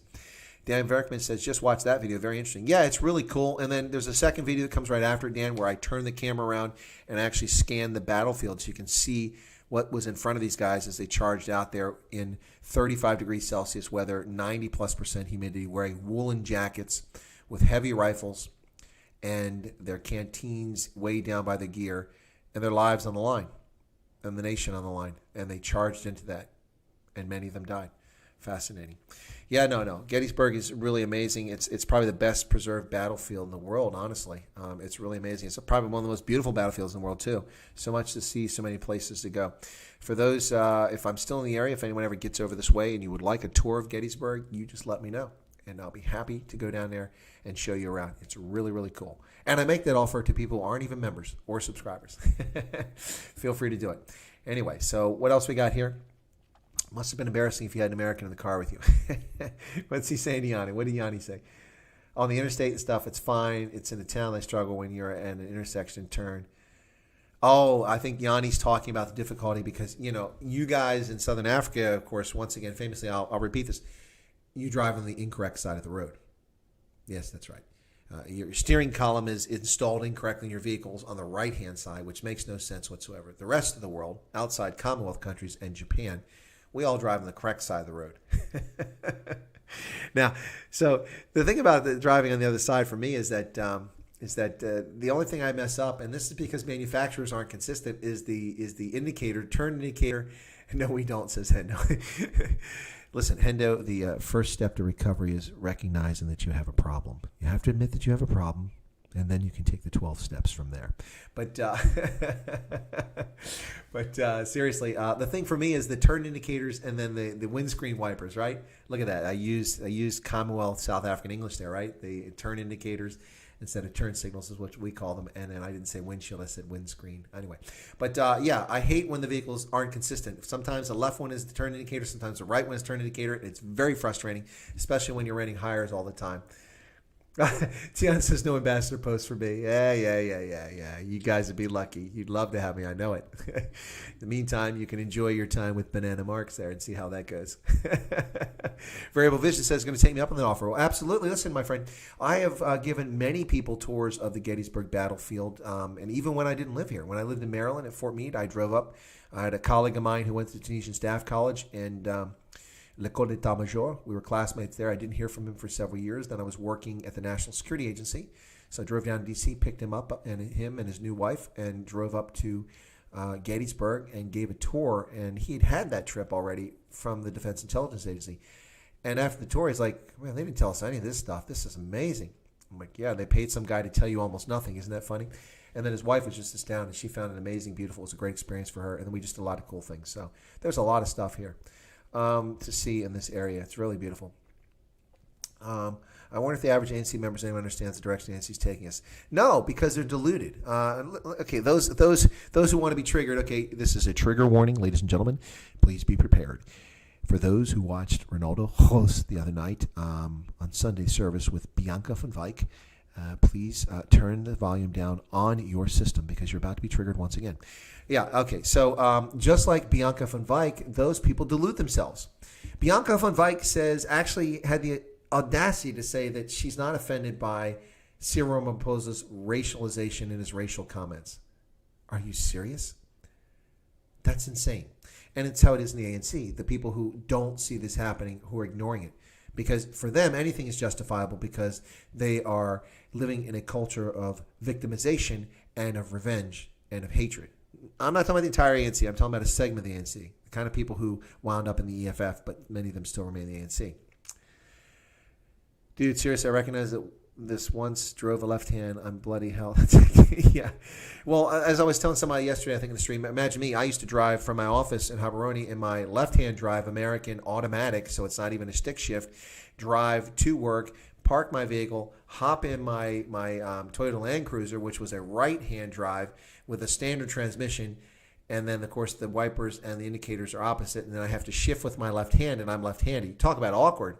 and I didn't have any problems. I was fine, but you have to consciously be aware of what you're doing. But it became second nature eventually, but it was always a challenge going from left-hand drive to get to work, swapping over and getting right in the vehicle and going out the gate in a right-hand drive. Really weird. Of course, can't use our official vehicles for personal business, so can't go home in an official vehicle, so I had to have my vehicle. So on Top Share membership, can we get a sponsored Vegas tour? Yeah. Well, listen, Tion, I'll call my close personal friend Tom Jones, because, it's not unusual to be loved by yeah, I'll call my close personal friend Tom Jones, or maybe Donnie and Marie, and we'll see if we can set you up for that on the top tier. We'll see. The left-wing mob can do no wrong. Lindway Zulu says she was shocked. Oh, dear God. Lost for words, Harley. Yeah, you're not the only one. This is what we call the littered illiterates. People with education, but they learn jack. They don't know anything. That's what we're talking about here. How in the world could you possibly think that forcing people not to be engaged in economic activity for extended periods of time would do anything other than cause a collapse of economics? Just because you get a government paycheck doesn't mean that 9/10 of the rest of the country gets a government paycheck. And in fact, informal traders don't get a paycheck at all. They get by on what they can scrape from selling oranges or cigarettes or scarves or wiping down your windscreen or washing your car at Menlyn or at another shopping mall in the garage. That's how they survive in the informal economy. And shutting that down, what a bunch of morons. The comments alone coming out of this person's mouth ought to be justification to say the ANC has lost the plot. They have no capacity. Listen, one of the things about the ANC that was, I think, legitimate in the first 10 years of its tenure was that it had a lot of people who were very talented at ministerial posts back then. But if you were lucky, you go one or two levels below the minister and you still had competence. But beyond that, because they wholesale fired Afrikaans-speaking people and pushed them out of the state apparatus and other qualified people out of the state apparatus in an effort to get even and balance the scales and things like that, rather than being patient and waiting for people to develop experience and the expertise to fill those jobs, they just fill them with patronage, poster children, and destroy the efficacy of the state enterprise. That's what they did. Now play that over the fact that the state owns Eskom, SAA, Transnet, and the list goes on, and you see the corrosive effects on South African economy. And then on top of that, you throw together on top of that the racially divisive and exclusionary, race-based black economic empowerment. And on top of that, now you discuss expropriation of that compensation. These people are no longer one deep even, or two deep. They're no deep in many of these ministries, and they prove this every time they open their mouths. The next time Bekele opens his mouth about law enforcement, I'm just going to pass out. The guy is totally clueless as to what's happening in South Africa. Bianca Asinine. Yeah, Bianca von Vick Asinine. Warren of the ANC. Who do you know in Washington that can give members tours? Maybe someone called POTUS. Yeah. I've never been to the White House, Sean. I've been outside it. And, of course, I wasn't throwing bricks or frozen water bottles at Secret Service agents. I respect people even if I don't like them. Yeah, South Africans mount horses on the left. Anybody in the right mind mounts the horse from the left there, Gareth. But good point, because it's on the left-hand side. I think that was your point. Yeah, that's how you mount a horse, from the left-hand side. If you don't, horses don't take kindly to it. Do you think Cyril has good intentions, just a bad team? Harley, I don't think Cyril has good intentions. I think Cyril is a self-obsessed blowhard whom people wrongly fell in love with because they were just so excited that the successor to Jacob Zuma's disastrous presidency was not going to be Nkosazana Dlamini Zuma. So you had Ramaphoria, which I think was unwarranted, and I've said since the day he came in office. Listen, he's a pretender. The guy is a chameleon. He will become whatever he needs to be to satisfy whoever he needs to be to get what Cyril wants.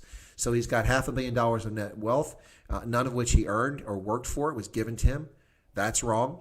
He became deputy president based on that wealth and his connections in the ANC. That served no purpose. He's the guy that was on the board of the Platinum Company that called the police out, that killed all those people in Marikana. Got a free pass on that. He is part of the state capture era as the vice president under Zuma. Did nothing to correct it. And I expect him to do very little. He's been all talk and all nonsense. And he's been very condescending and insulting. Honorable Steenhuisen, you're a sack of cock. That's not what he says, but that's the intent of what he's saying in the parliament. No, I think what Cyril is doing is Cyril is trying to survive. Cyril Ramaphosa is on the cusp of a Polokwane massacre in which the ANC boots him from office. How do they do that? Well, because you have a bizarre system in South Africa in which the president is not elected by the electorate. He's elected by parliament, which is a parliamentary system, not a republic, and certainly not a representative democracy in that respect. Anyway, so your parliament selects your president. Nobody votes for president except the members of parliament. Hence, you've had ANC presidents ever since because they had the majority. Anyway, I think Cyril Ramaphosa is terrified that he's going to be booted from party leadership and no longer be the head of the ANC, which means, of course, like Thabo Mbeki before him, he will resign, and Jacob Zuma, he will resign before his term is up. So I think that's what Jacob Zuma is doing, or what Cyril Ramaphosa is doing. He's doing everything cynical he needs to do to stay in office. Dan says you should meet some of the SANDF leadership. Don't even get me started on the Navy top tier. Shocking captains, no boats, never mind. Yeah, no, I've met a lot of SANDF leadership, Dan Beckman, including the most recent commander of the South African National Defense Force, whom I knew in California well over 20 years ago, about 25 years ago. So, yeah, I have met many of them.